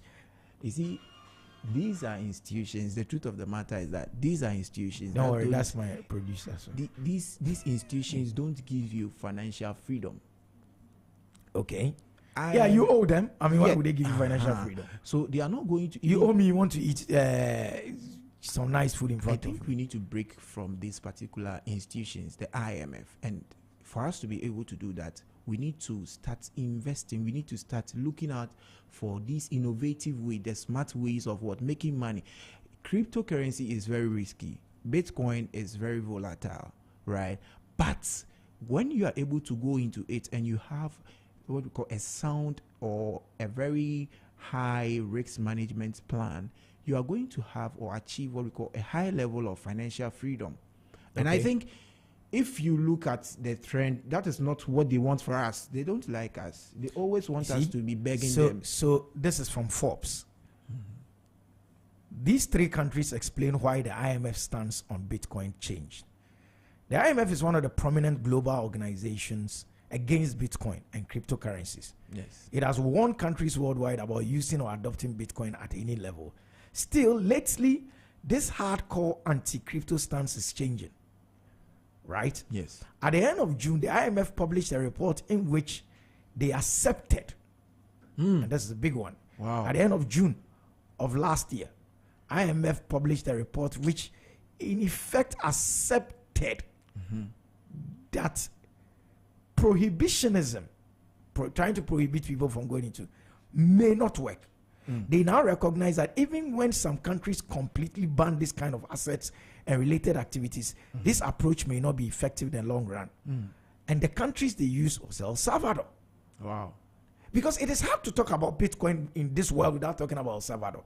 The first country to say Bitcoin is an official, and what even made it more exciting is they launched a Bitcoin wallet. Wow. The Chivo, right? And the Chivo became like the biggest draw in the whole of Central America and the Southern. Yeah, because, Charlie, guys, I mean, the country was suffering. And so they went hard on Bitcoin. Then also, Georgia. Okay.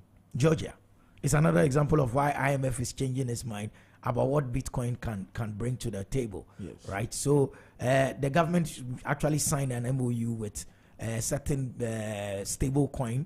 They call it Theta. And the idea was to boost their blockchain industry. Yeah. And that has gone so well. And then also, Nigeria.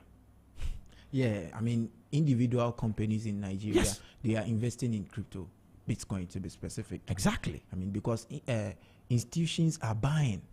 Retail traders are also buying.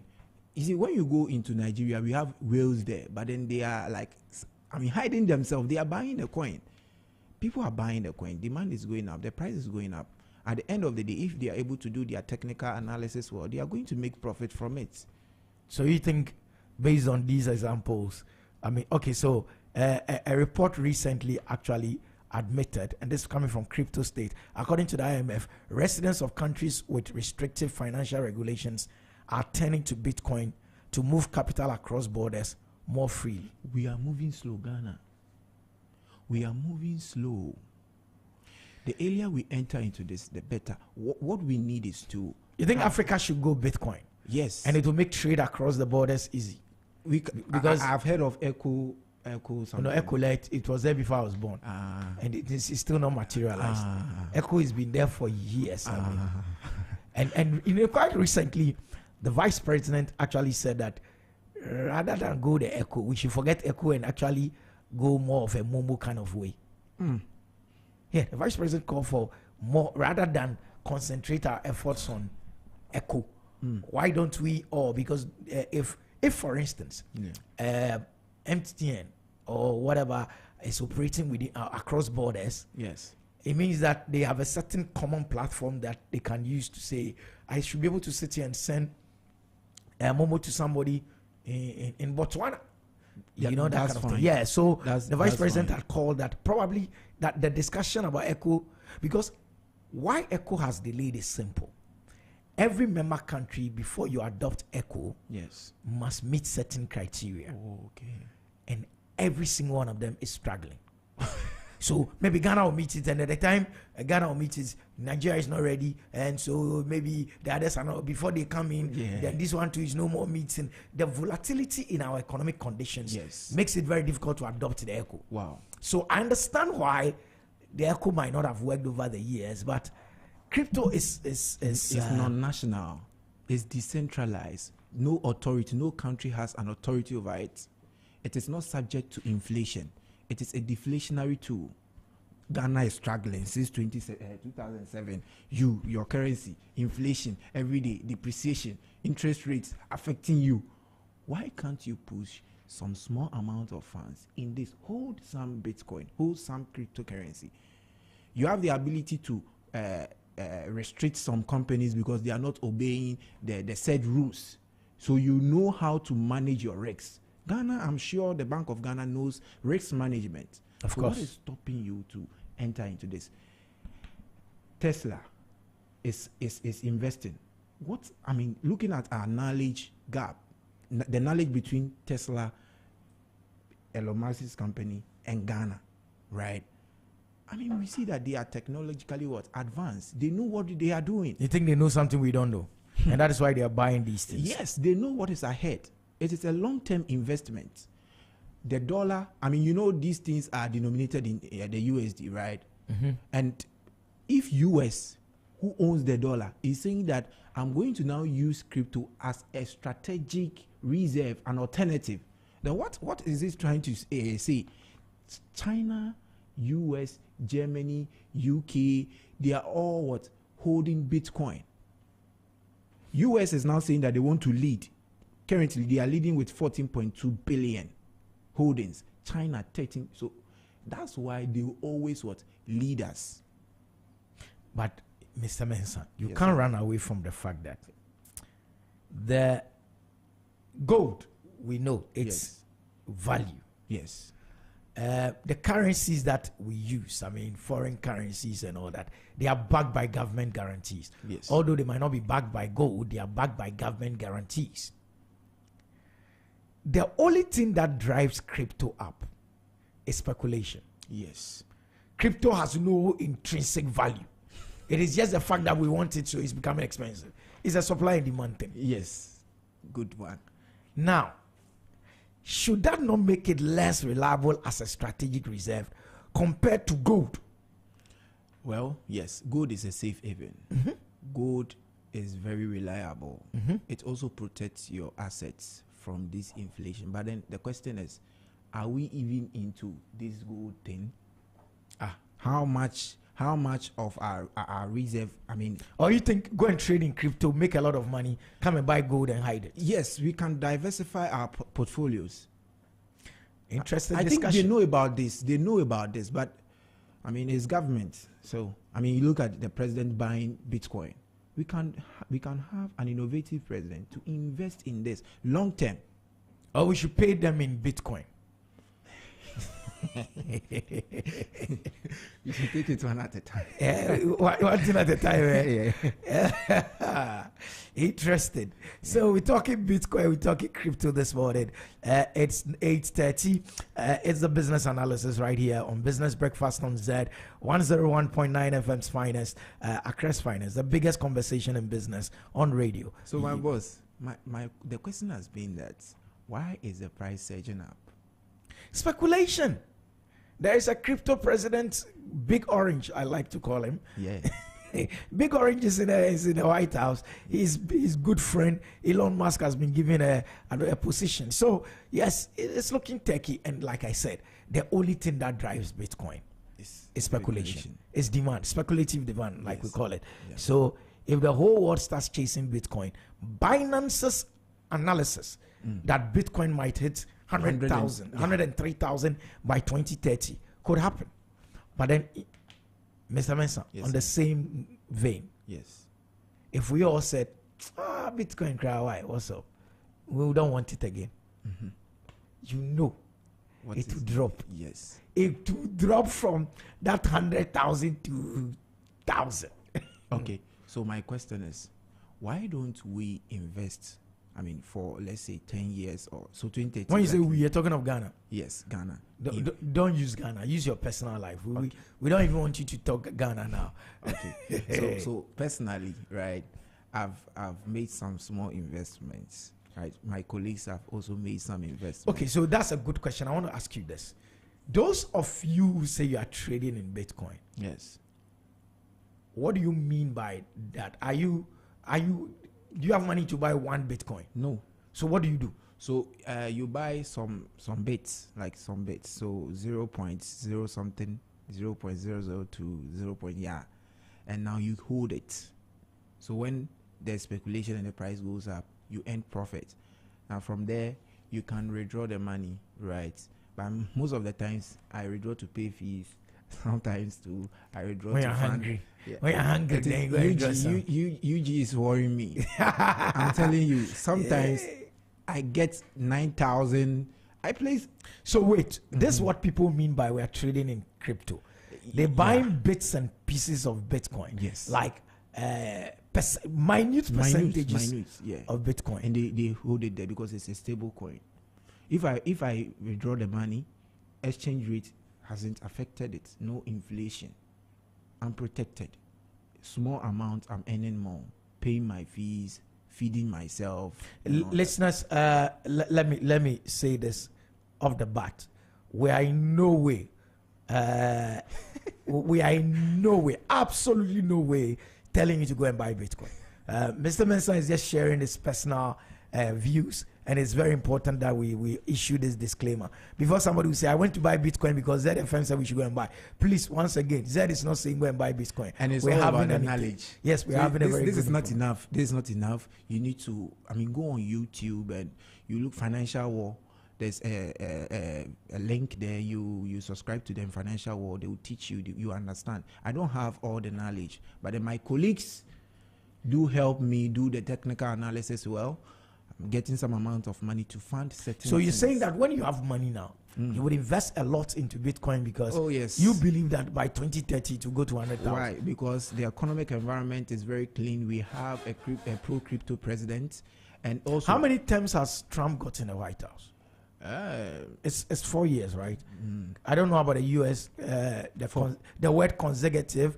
Does it work there? Is he going to do an 8 year, or because he's done 4 years already, he can't do anymore? In fact, that is something that we need to quickly find out. And we are even doing agenda for Elon Musk to go for 2028. Are you kidding? Agenda, serious one. Oh, are you serious? Oh yes, we want him to be the president. Oh wow! Yeah. It's never crossed my mind that there are people who say Musk to go for president. Oh, that would be interesting. We want him because the way the world is going, if we are able to get an innovative person like that, it will even transcend to other parts of the world. Look at this Starlink. It costs a lot. So if you have, or if you've actually invested in these currencies, I'm not saying only Bitcoin, right? You can easily withdraw some of the money to invest in these things, like buy Starlink, start selling them, because it's a selling. People are buying it. You make profit. Businesses are putting their monies in crypto to protect their profits. Assuming I produce, let's say, chocolate, right? And at the end of the day, I make some profit. If I am investing in Ghana, which is in cities, right? And I'm putting the money in ventures in Ghana, at the end of the day, if there's depreciation, I'm going to make a loss. So why don't I put the money in an inflation hedging asset like crypto? Okay. Why don't I protect my profits?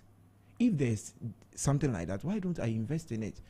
I'm in a country where there's depreciation. Always.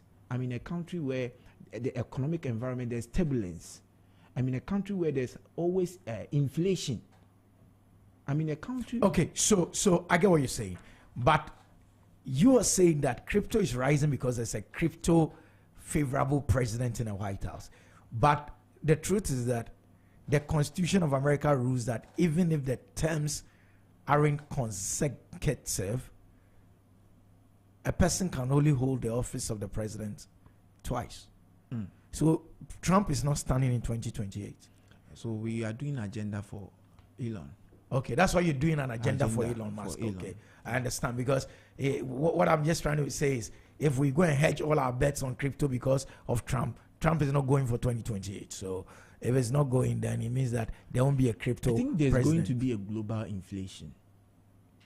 Based looking on at what? Yes, looking at this Russian-Ukraine war, and this there was a collapse of one of these platforms, FTX.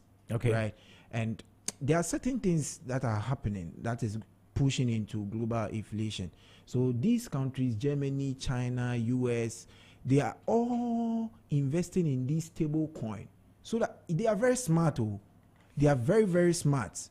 They've seen even domestic inflation, we are not able to solve it. They've seen far. They are seeing global inflation. So they are investing in these stable coins so that when there's such a thing, they will be protected. You think we are not protecting ourselves? Ghana. Yeah. Are you laughing at me or Ghana? Ghana. Anyway. So yes, the arguments are all there. I don't know what you think, dear listener. 0544321019. 0544321019. Do you think a government like ours should hold cryptocurrencies as a strategic reserve?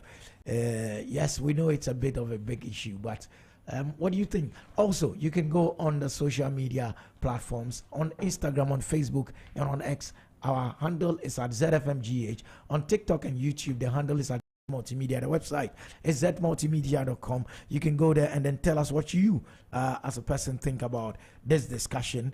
You can send us a voice note. You can send us a WhatsApp message on this. Should Ghana, to the government of Ghana, go into cryptocurrencies as a strategic reserve? Yes, the arguments are there. It's volatile, but at least it will diversify our reserves. We put some here, we put some there as well. And then also it will signal that, yes, we are very tech focused and tech heavy and all that. These are all truths. And IMF is actually also agreeing, based on what we are hearing, that it is not that terrible. The Bitcoin space can actually still be made use of. So it is what it is. It is the discussions that are going on right about now. Thank you so much, Mr. Bensford Mensah, for coming through for this discussion. Bitcoin is a must. $87,694.20. Okay. Yeah, So right now. Okay. So it has dropped. Yeah. 87,694. It's dropped by 1.03%. Just over the past hour since we started the discussion. So yes, it's gone to 87,694. We'll see how it when goes. I checked the inflows before I came here, it was about 1.12 billion with iBits. iBits is like a company that buys the coins and they sell it. Like, they are like brokers. They buy it from Binance and those people, then they sell it to retail traders like me and you. Yeah. So they are holding. If you check the inflows, they are holding about 458.66K dollars, right? Followed by GBTC 219.22K, and it follows like that. The thing is that these are institutions. They buy the coin from Binance, platforms like Binance, and they sell it to retail traders or whales. If I say whales, they are the very rich people. Yeah, the big ones. Yes, they sell it to them. They are still holding the coin. Some are, iBit or the BlackRock, they are still holding some of the coin to protect their investments. Anyway, so assuming it is what it is right now, what will China do? What will US do? They have a long-term plan. They've seen the trend. Historically, the coin is performing. Thank you very much, Mr. Advocate for Bitcoin. Thank you for joining us. It is what it is. It is that kind of discussion. It is your lifestyle, leisure, and business radio, Z101.9 FM. When we come back, we're going into the big conversation we call the round table.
the way we say ours. Anyway, so we're round table time, and today's digital landscape, a well-structured content hub strategy is essential for achieving optimal search and creating a seamless user experience. A content hub strategy goes beyond traditional SEO tactics by providing an integrated approach that combines smart web development and high quality content creation. While content hubs offer significant advantages, businesses must overcome challenges such as content planning, maintaining consistency across related topics, and avoiding siloed content structures. With the right implementation, a content hub strategy can transform how a brand connects with its audience and builds its online presence. In this modern approach to SEO and web development, content hubs not only serve as a powerful tool for improving search visibility, but also creating an engaging user-centered experience that drives long-term digital success. If you didn't understand a single thing of what I just said, don't worry. His name is Nana Sapon. He's a webmaster of vh.org. He's here with us. He's going to help us understand what this whole content hub strategy, a modern approach to SEO and web development is all about. He's a very big man. He's seated here, right here in the studios of Zed 101.9 FM, and he's going to help us decipher all of this confusing mumbo jumbo in tech. His name is Nana Sapon. Good morning, my brother. Good morning, Jerry. Welcome. Thank you for having me. Charlie, educate us. First of all, since a content hub strategy goes beyond traditional SEO, let's start from the SEO part. What is an SEO and why is it a big deal? Why should I be concerned about it? Okay, so marketing has transitioned from traditional to digital now. Okay. Right?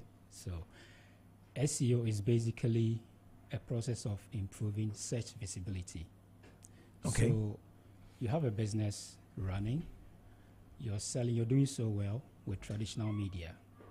You want to thrive online as well. So SEO is a way. So SEO is going to, in a way, give you more visibility to an online audience, right? Think of it this way.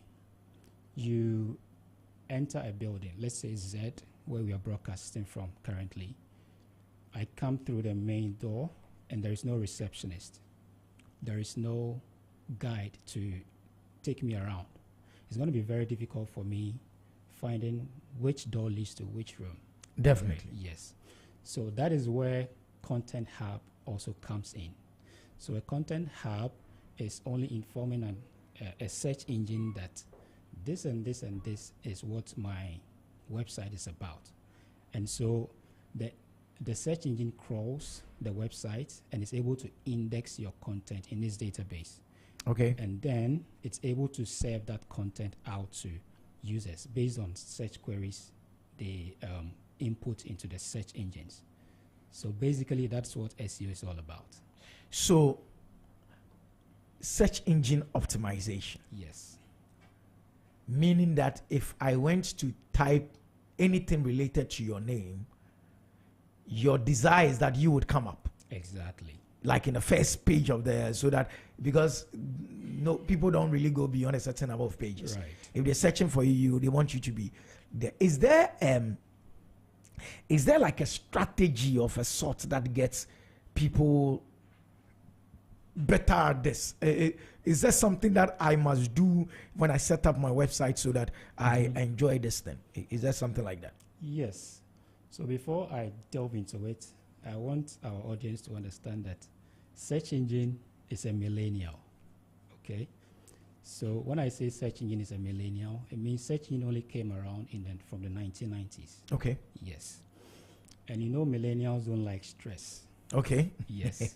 So if your content is not well structured, and before I even delve into that, before search engine came in, when the first websites were developed, there were no structures to it.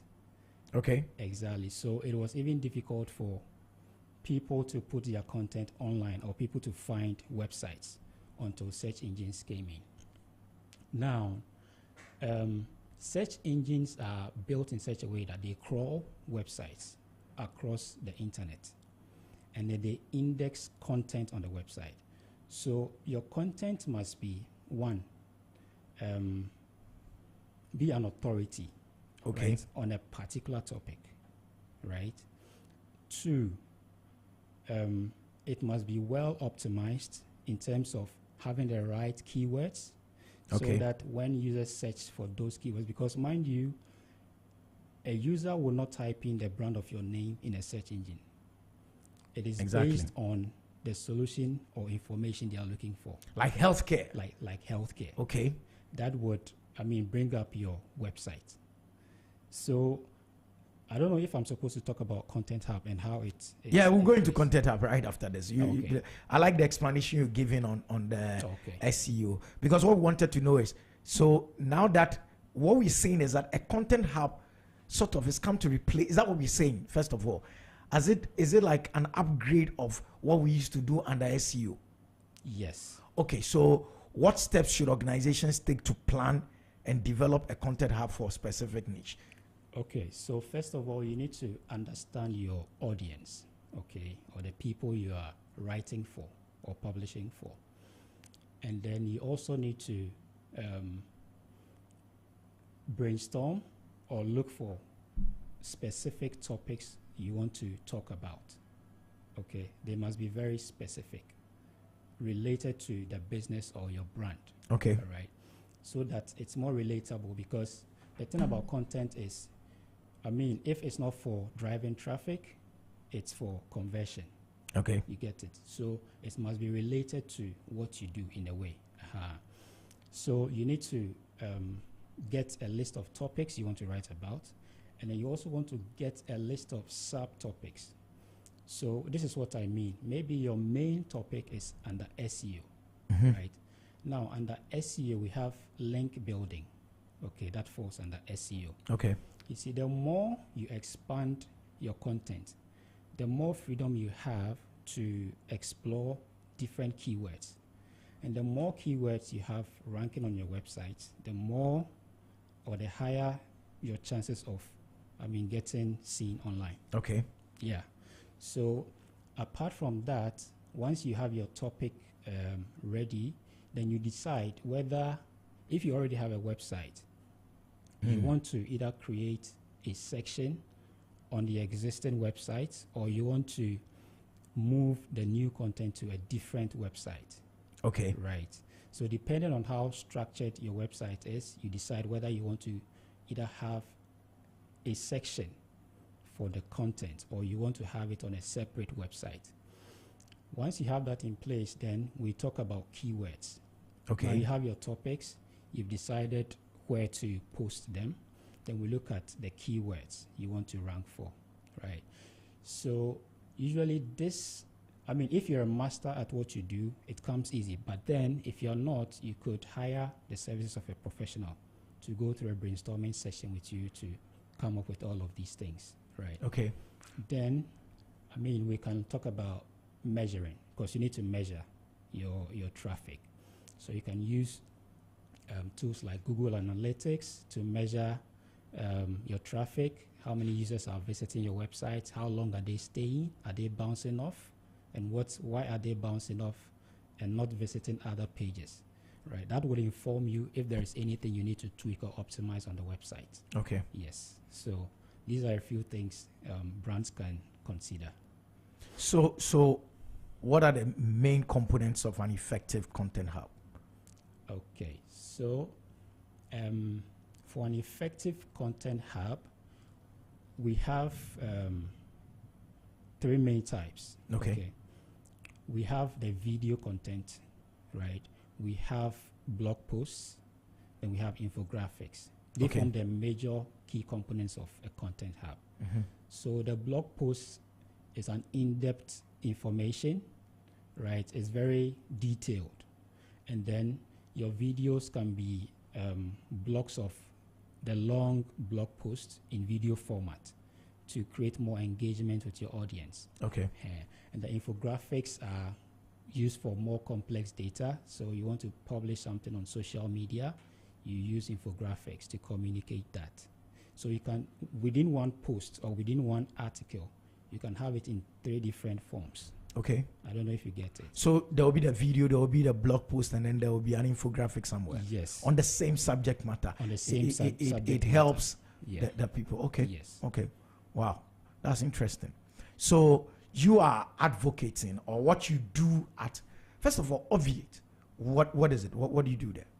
So Obviate is a digital agency. Mm-hmm. What does that mean? I mean, people are always scaring us, digital agency. I'm wondering, like, Okay. actually, the guys have some space, media and some space like that. What is a digital agency? So we are more into marketing. Okay. Okay. So we build websites, we develop websites, we host websites, we do digital marketing, of which SEO is also part. Okay. Yes. And then we also do strategic branding. Okay. Yes. I think, even before this conversation, we need to also, maybe, I don't know if you've already had a session on branding, but branding plays a major role in marketing, and then how you market your products online with SEO. 'Cause Okay. it's like a chain. You can't miss one step and then move on to the other. So we do, we also do, how do you call it?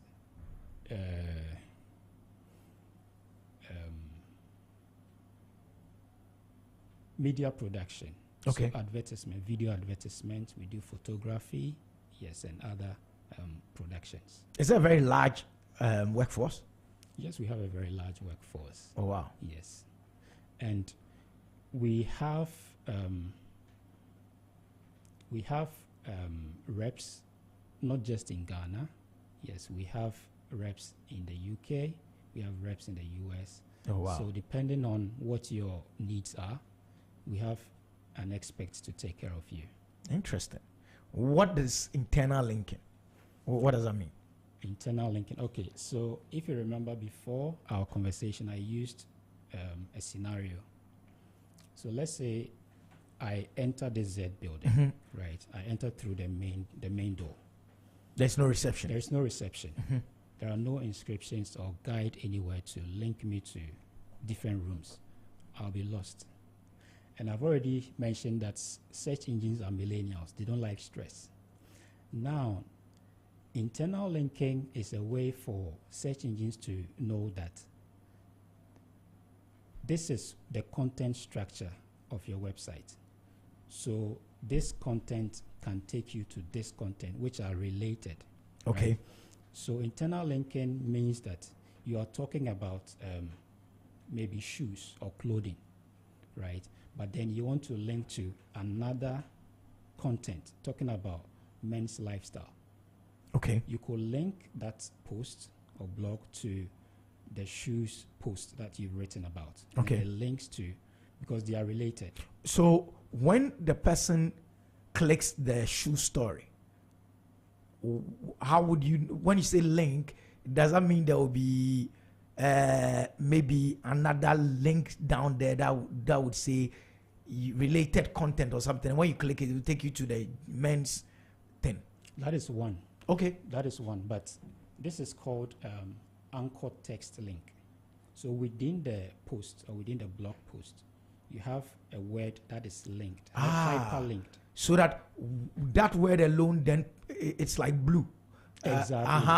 Okay, like blue. okay, So okay. I've once seen you that. Click it, it takes you Straight to the other story. Other story, which is related. The stories must be related, and it's very important for the search engine. Otherwise, if they are not so related, it gets confusing. Oh, wow. And it hurts your user experience as well, because, obviously the user will bounce off. So anytime you're reading a story and there is a word, a name, and that one is underlined or it's a different color, and when you even put the the cursor on it, it begins to give you some information on all that. Yes. It's common in Wikipedia, like, Correct. yeah, okay, Good. okay. All right, okay, so we're learning. Listeners, I hope you are as well. Told you he's a big man. You explain everything. Yeah, so it is important that we get, that is what it, okay, nice. So we're talking content hub strategy. and we're talking about search intent and the fact that, and he's made a very useful analogy that millennials don't like stress, so if they come and they have to struggle, they will leave you and all that. They will just walk away. Do you see us, the kind of content we are producing from this part of the world onto the net? Do we understand Content Hub? We're getting there. That's a very political statement. We're getting there. Small. There is a lot to be done. Because what? We don't understand it? I think, okay, so, originally, some of these things don't come from here. Of course. Yeah, they've been imported, right? Just like branding, right? So, because they are not imbibed in us, it takes some time to adapt towards those areas. Okay. Right. So I think with more advocacy, I think we should be able to get people to understand some of these concepts. So you work on Content Hub strategy for organizations? For organizations, yes. What percentage of organizations, off the top of your head, of course it's not scientific, have Content Hub strategies in this country? In Ghana? Yeah. Okay. So in Ghana, I would say 10%, about 10%. Oh, that's low, man. Yeah. That's very low. That's 10%. So that means there's a lot of work for you. A lot of work in two ways. A lot of work for you to make us appreciate it, and then a lot of work in the sense of now when we understand, we are looking for you to help us do it. We'll get there. Hopefully. How do you measure the impact of a Content Hub on organic search rankings and traffic?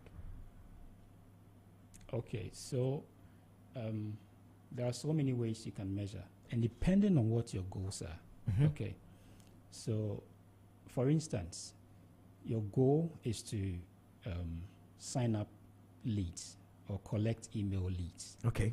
So on your content, at the end of the day, how many email signups are you getting? Right? Your goal may be you want your visitor to buy a product at the end of the day. That's what you call conversion. Conversion. Okay. Right. So at the end of the day, are they buying the product? How is your funnel structured in terms of the customer journey so that they don't drop off along the way? You get it? So there are tools to measure all these things, and one popular tool is a Google Analytics. Okay. Yes, it can measure average time spent on the website. Yes, and then you can also set all these metrics in for you to measure whether you're getting enough signups and then you're making a lot of conversions. Okay. I'm also told that the device the content is being consumed on also has an effect on whether it will lead to conversions or it will maybe the person will stop watching because a mobile thing and a tablet and then the laptop and the PC and all that. How true is that? Well, it's true, and that's because we are gradually moving away from consuming content on PC than we do on mobile. Because if I'm on the run, there is no way I'm going to pull my laptop to watch. Of course. I'll just pull my mobile phone to consume the content. And because of that, search engines have optimized their algorithm in that direction. Okay. So they give priority to content that are well optimized for mobile. Oh, okay. Yes. Okay. Yes. Oh, that's what it means. Yes. So the more or the well optimized your content is for mobile, you are likely to rank higher than someone who's only optimized their content for PC. Oh, okay. Yeah. That makes sense. Is AI anything to be concerned about or excited about when it comes to this conversation about being found on the net, like I love to call it? Yes. Whether it's SEO, whether it's Content Hub, I mean, just to be found. What role is this whole AI thing playing? Yes. Okay. So right now, as we are talking, if you should type in a search query in Google, right, depending on the topic, right, Google's AI tool, which is Gemini, will first give you. Yeah, he's been doing that. I exactly. think I didn't ask for it, but it's too no. Yeah, I mean, you type something, then you tell you something before the one. Yeah, before other search results follow. Wow. Right? So AI is a big deal, and now we have voice AI now, right? So you can speak to a search engine, and it will fetch content for you. So that means that the content you want to create must be, in a way, very conversational. People. Yes, very conversational, so that the AI tool is able to understand context, right? And then it's able to serve the actual right content, because search engines are also in competition with each other. So they care so much about user experience. If a user struggles to find content on a particular search engine, they might also want to switch. Of course. Yes, so they are very particular about even the kinds of content they serve to their users as well, just to create that great user experience for them. Are there things that AI is bringing onto the market that will render some of the things that you used to do irrelevant? I'm asking this because recently somebody was saying he can build his own website. I mean, things like that. Oh, okay. He does his own branding. He does his own. I'm like, so what? The guys who went to learn that in school, what do they do? You know? In a way, that is true, but experts are still experts. Experts are still experts, and the level of understanding an expert will have to create a brand for you. I don't know if AI is there yet. Okay. I can't confirm that, but branding, for instance, entails a lot of brainstorming and engagement with the client, right? So I'm not saying it's not possible, but maybe with time we might get there. Is the content hub strategy we're talking about, it is suitable for all types of businesses or industries? Does every organization need to have a content hub strategy? Well, if only you want to thrive online, then the big answer is yes. I like that. It's not for everybody. If you don't want to go on the net, you're fine. You're fine without this. But so long as you're going to be there. Yeah, there's no option. And it will demand another sapon and obviate to do that, or I can do that on my own in my house. Well, I would advise you let a professional handle it if you want results. What is that? Yeah, I know that. Meaning what? I can't go self-learn a content hub and do it. You could, if you have the time to do it. And if you could also do that as well as managing your business. Oh, it's a time issue, right? Yes, it's a time issue, and it requires a lot of dedication. Oh, okay. Yeah. I mean, every time we have to go and learn something. I mean, when are we going to ever stop? I'm saying this because computers came. You have to go and learn DOS. You have to go and learn Microsoft and learn this. Every time the guy is going to learn something. So now also we're learning Content Hub. And you are saying just about 10% of organizations are actually using it in this country. That for me is interesting. What technical considerations should be taken into account when building a Content Hub? Oh, okay. So, like I mentioned earlier, you need to be very mindful of the topics you want to write content about or create content about. Another thing to consider is the search volume of the keywords you want to rank for. And there's a way of doing it. You could use data-backed information. And there are so many tools you can use to actually know which keywords have high search volumes that you want to rank for. Okay. So, I mean, in every business, there are competitors. So you can look at what your competition is doing, and then you can probably adapt certain keywords or content from them to build on. Interesting. Yeah. Is it going to require, when you're setting up a content hub, does it require extra space in terms of storage? It depends on which content you want to create. For video, well, yes, it would require extra space That's because you're adding content to your website. Okay. Okay. So obviously it will require extra space, but it because most of the videos that we have now are hosted on video websites like YouTube, Exactly. Vimeo, you don't really need so much space. Unless Okay. you want to host the videos on your On your server. side, and then Yes. that becomes a big thing. problem. Okay. Design and layout. How do they contribute to user engagement and retention? So that has a lot to do with your brand as well. Okay, so we're going to the brand conversation now. That we'll come to this question, but because we've got into branding. I mean, a cursory look at brands out there. I don't want us to go into a bit of the technical brand, image, brand, personality, brand. Yeah. I don't want to go there, but because in Ghana when you talk branding, people are actually talking about the image. They're looking at the collateral. They're looking at the logo. They're looking at the fonts. They're looking at all the typeset and typeface and all that. That's fine. So let's go with what everybody knows, like the colors, the typeface, the logo, and all that. Professionally, you've seen brands all around. The ones we're producing, would you say they are up there?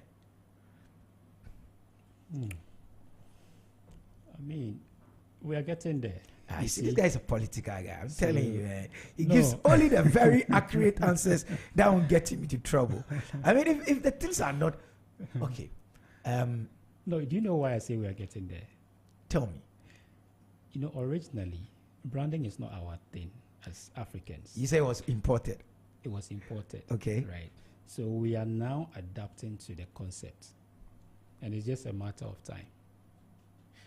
Yeah, because sometimes you're driving along the road, you see a billboard, and you're wondering, I know, right? What happened them?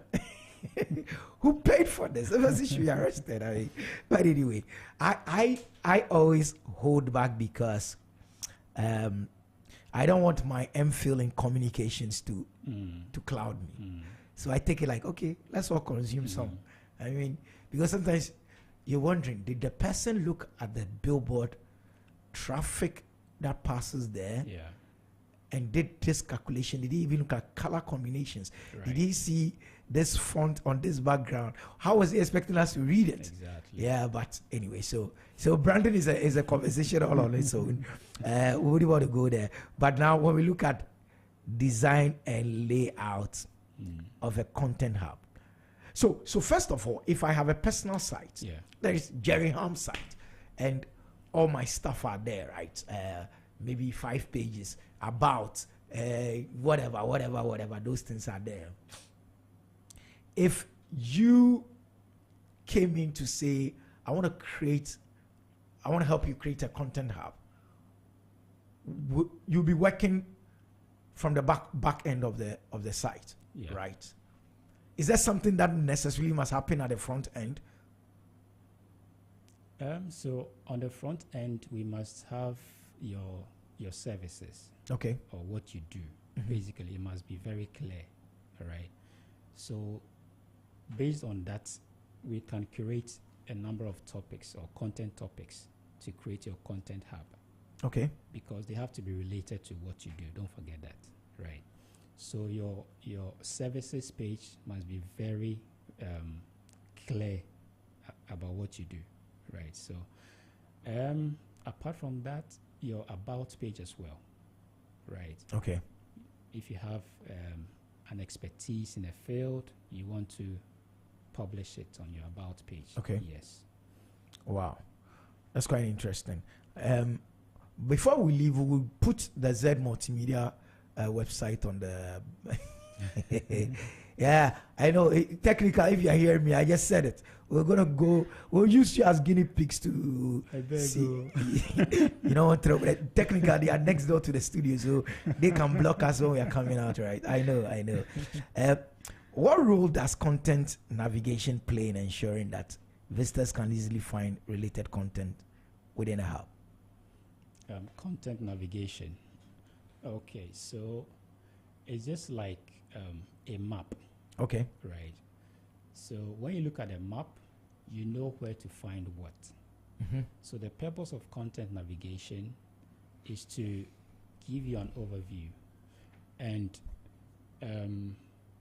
usually on websites, you can either have it at the top of the website at the header section, or you could as well, if there are so much, you could have it below the website at the footer section, just to give visitors an idea of what type of content they can find on your website. Yes. Okay, that's good to know.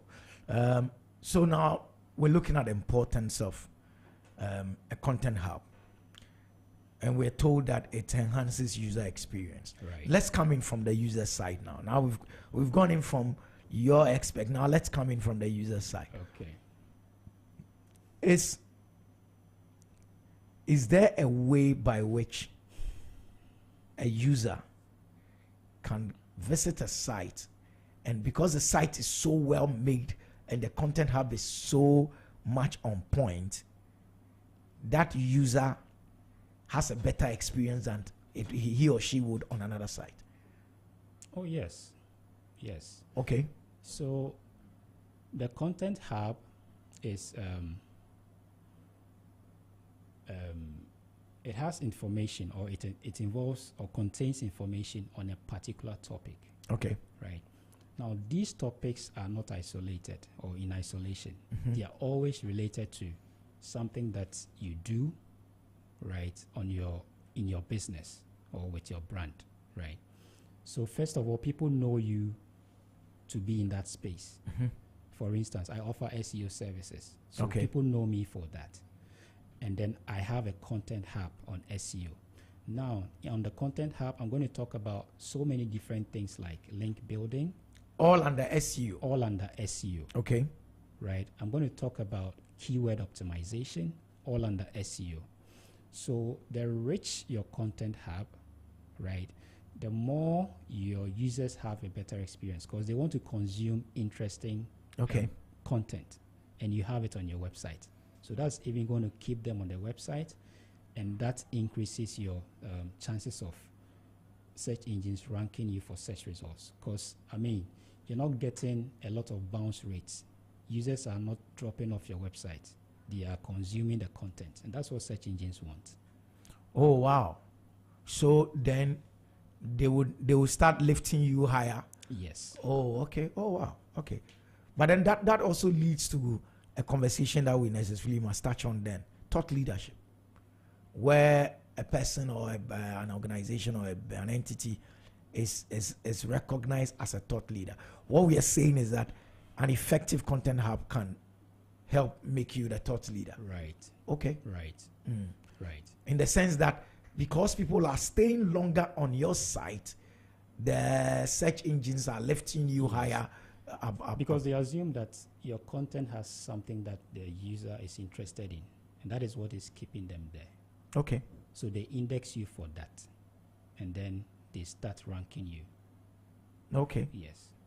So in other words, if it comes to you putting your brand out there, whether you're an individual or organization, you must be known for it must be niche. Right. You can't be jack of all trades. You're on point, yeah. Yeah. Okay. So that when somebody just Googles that word, your site is the one that comes up because, okay. Because, I mean, people first have to know what you do before they get to know your brand. Okay. Online, that is how it works. Okay. Because, first of all, nobody knows your brand. So you're saying nobody will go in and Google Obviate. No. They will Google SEO or something like that. Exactly. Okay. That makes sense. Makes perfect sense. We just gone past 9:30.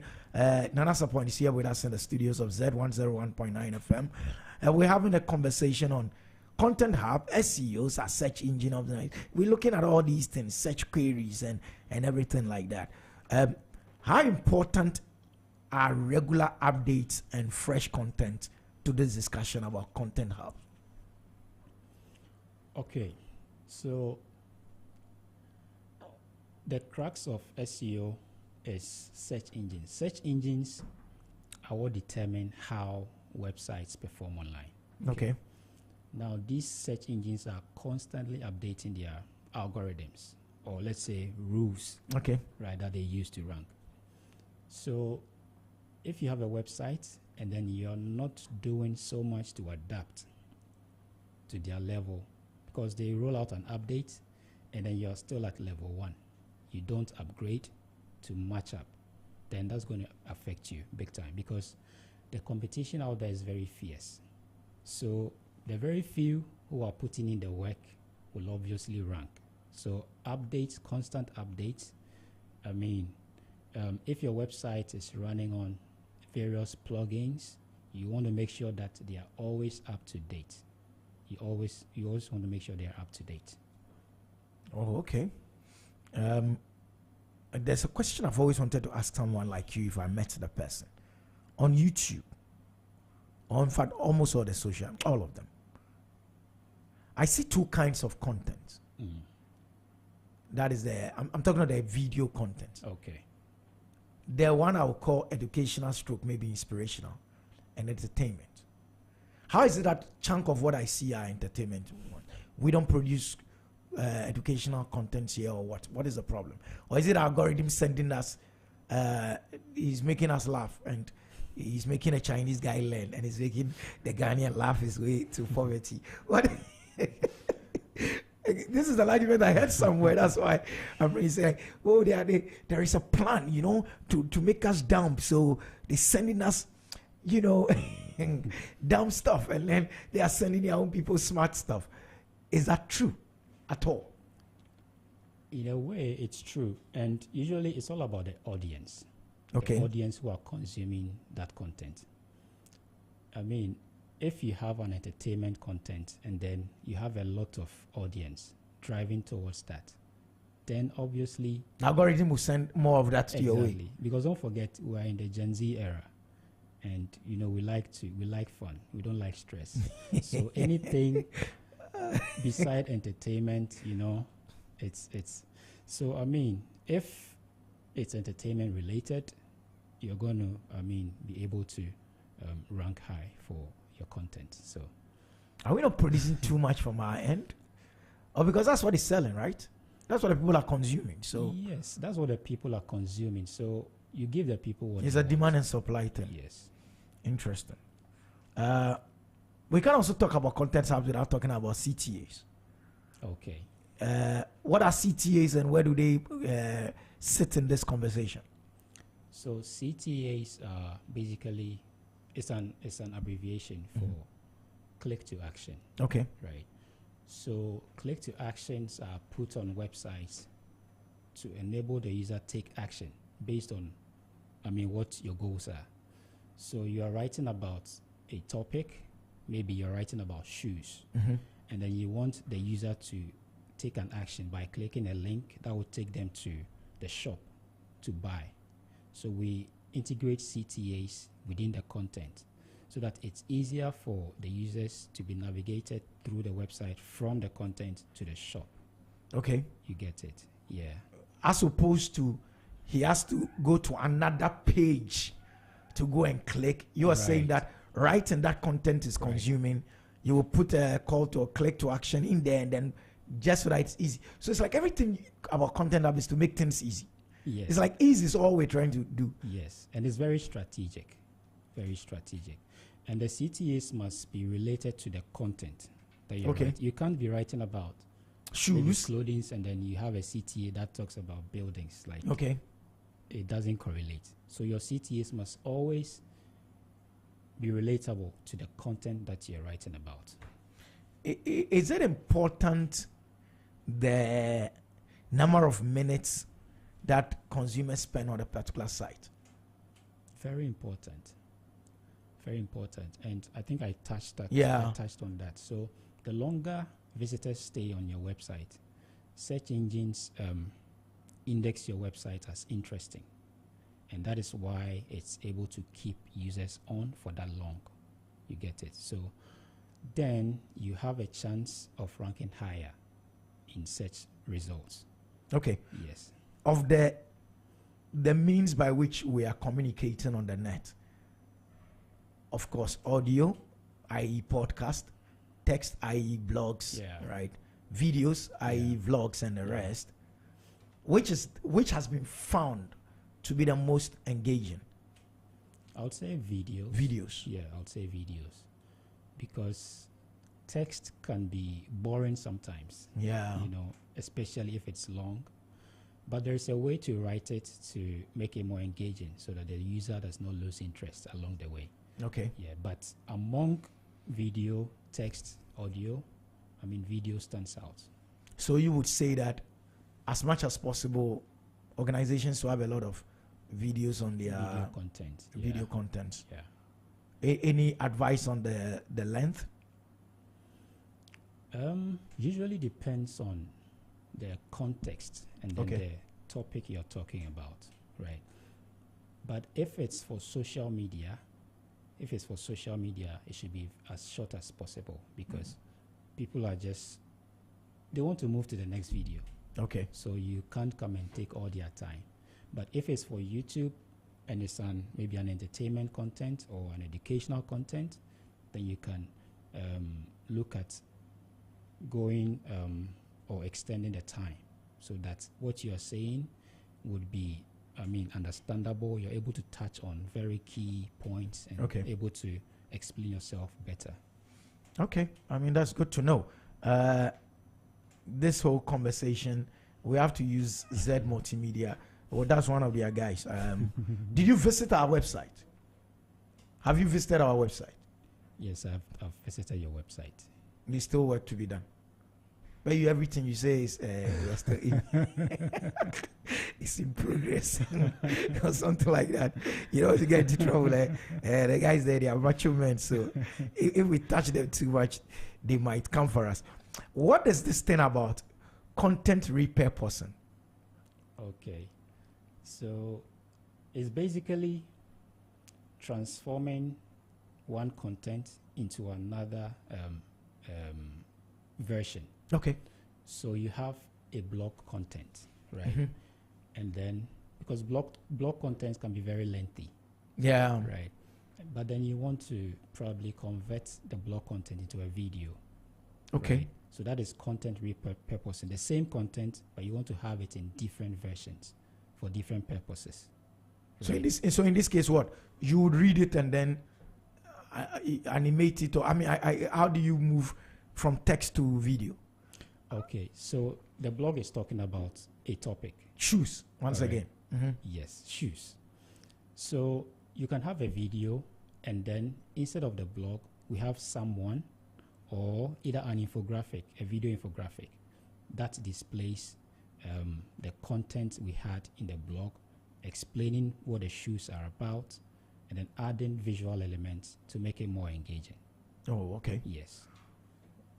So we are not moving away from the original blog content. It's the same content, but in a different version. You're repurposing it to serve another purpose. Yeah. Okay. We're learning a lot. And sometimes these are the kinds of conversations I love to have with those who know what they're talking about. I told you that those who know what they're talking about prefer to talk to us. Elsewhere is those who just want to talk. Is there something that must be done from a broader point of view to encourage us to be a lot more, or this is just business and it's one-on-one? Is there something that probably states can do to help push this, or is your personal side so you live it the way it is? No, I'll be glad if it becomes a state or a national agenda. That's what I'm asking. I'm just trying to be political. Yes. And the reason is, we have a lot of businesses out there, right? We have a lot of businesses out there. However, we are not performing as we should. And when you delve deep into the issues, you realize that if it's not an issue of branding, it's an issue of marketing. You have a very good product, but you're unable to put it out there. You're unable to utilize the right channels to promote your products. It's a good point you've brought, because I'm going to give you another political question. I know you answer a political way. I'm now used to that. Do you think Brand Ghana is well marketed or well branded? Do you think Ghana One is well branded? And if it's well branded, is it well marketed? That's a difficult question. I know. I'm paid to ask these kind of questions.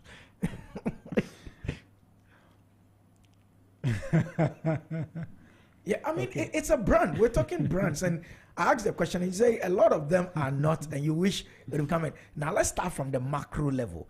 The brand called Ghana itself. You're a branding person. Yeah. It's one of the things that you do at Obiet. Are you saying that if a minister or if the president called you and said, Nana Support, this is brand Ghana, so say, I think it's done so well, you can take it back. There's so much you will do to it. Yes. So where are the challenges? On top of my head, I won't be able to say right now. I need to be very intentional. So that would involve a lot of brainstorming. We need to do a lot of analysis to determine where the issues are. Okay. And then, I mean, we can always devise a plan. But for now, this guy, political guy, hey, I should say the campus then he was doing politics. Oh, no. Because that's a very good answer to a very difficult question that a lot of people don't want to touch on these things. And I understand where you're coming from. Very, very, very savvy answer to a very, very difficult question. In this country, if you touch on some of these things, you might get yourself into trouble. Somebody will not bring you a contract. So, are there organizations out there that you would say, and I don't mind if they are local or international, that they have fantastic content hubs? Yes. I've actually seen a few. Local? International? International. Okay. Hey, local. We even get. International. Okay. Give me some. So, a website like HubSpot.com. Okay, they have some design like, okay, Yeah, HubSpot, yes. HubSpot. Okay. When you go on HubSpot, you would find rich content in different versions, in different forms, serving different purposes, right? Okay. So they take one topic and they are able to do justice. They are able to create related topics, subtopics on that mother topic. So you take one topic and you are able to consume other content alongside, without getting bored. Oh, wow. Yes. Another website I can talk about is, the name just escaped me. But I mean, there are a couple out there. How come we don't have one in Ghana? Or we have challenges here? I think the challenge is a question of advocacy. So we need to also understand the importance of what Content Hub does. Okay. Right. So once we get that understanding, I think it will be default, because we know that Content Hub is doing this to my business. So why not explore it, or why not take advantage? Because I feel the more we know about the concept or the subject, the more we are likely to integrate it in our marketing or in our content creation. What's making it so difficult for us to appreciate what Content Hub is? I would say our orientation. Okay. Right? Orientation. Could you please explain Yes. further for us? So it begins with our education. Okay. So, I mean, growing up, we're used to doing things a certain type of way, right? And like I said, Content Hub was just introduced recently. Okay. And I even mentioned that search engines came around the 1990s.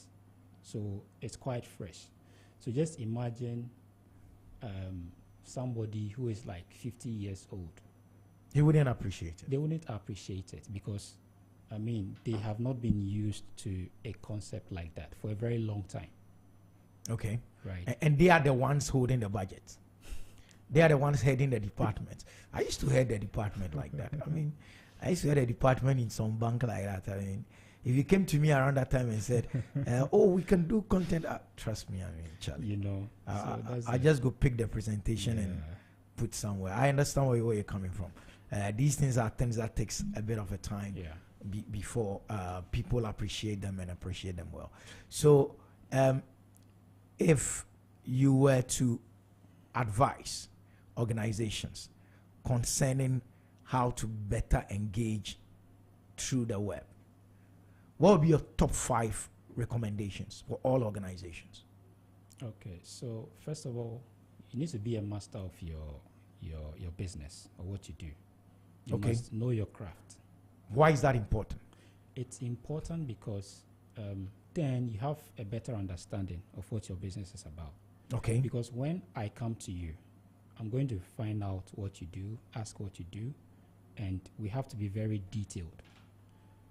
Okay. Right? So that helps with the content creation. Because if you don't understand what you're doing, it becomes difficult creating content for it. Right. So you need to master of your craft. Sorry. Okay. Master of your craft. Master of your craft. I get that. Secondly, you need to appreciate branding. You need to appreciate branding. You also need to appreciate marketing. When you say branding, once again, let's come back to that. When you say appreciate branding, what are you trying to tell the person? Okay, so branding goes beyond the logos that we see. It's an experience. So when I come to your business to buy something, it's how you make me feel that I'm going to always remember, not what I bought. The feeling that came with what I bought. Yes. It's more important than even what I bought. Yes. Okay. And that is what branding actually is. Okay. Yes. But that's a very deep thing, that it is not about the colors, it's not about the logo, it's not about the typeface and all that.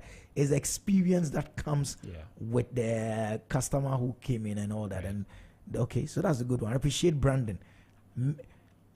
Understand how people feel when they come with to engage with you and all that. Then the third one is to appreciate marketing. Yes.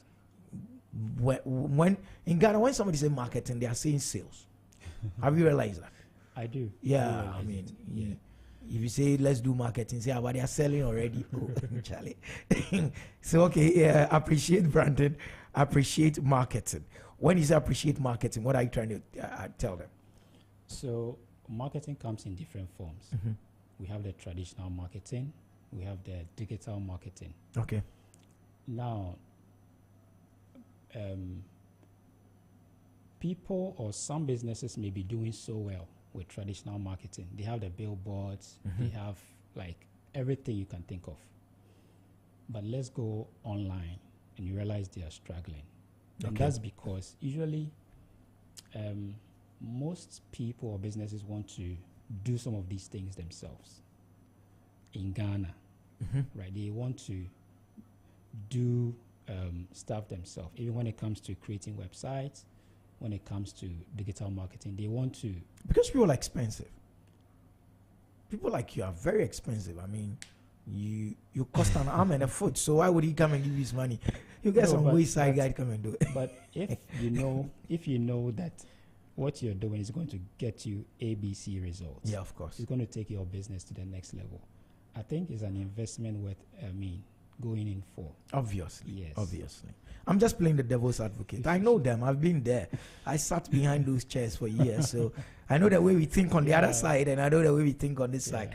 Sometimes you go and do the presentation and everybody's smiling like, oh, wow, this will help. Then head of finance will say, but how much will it cost?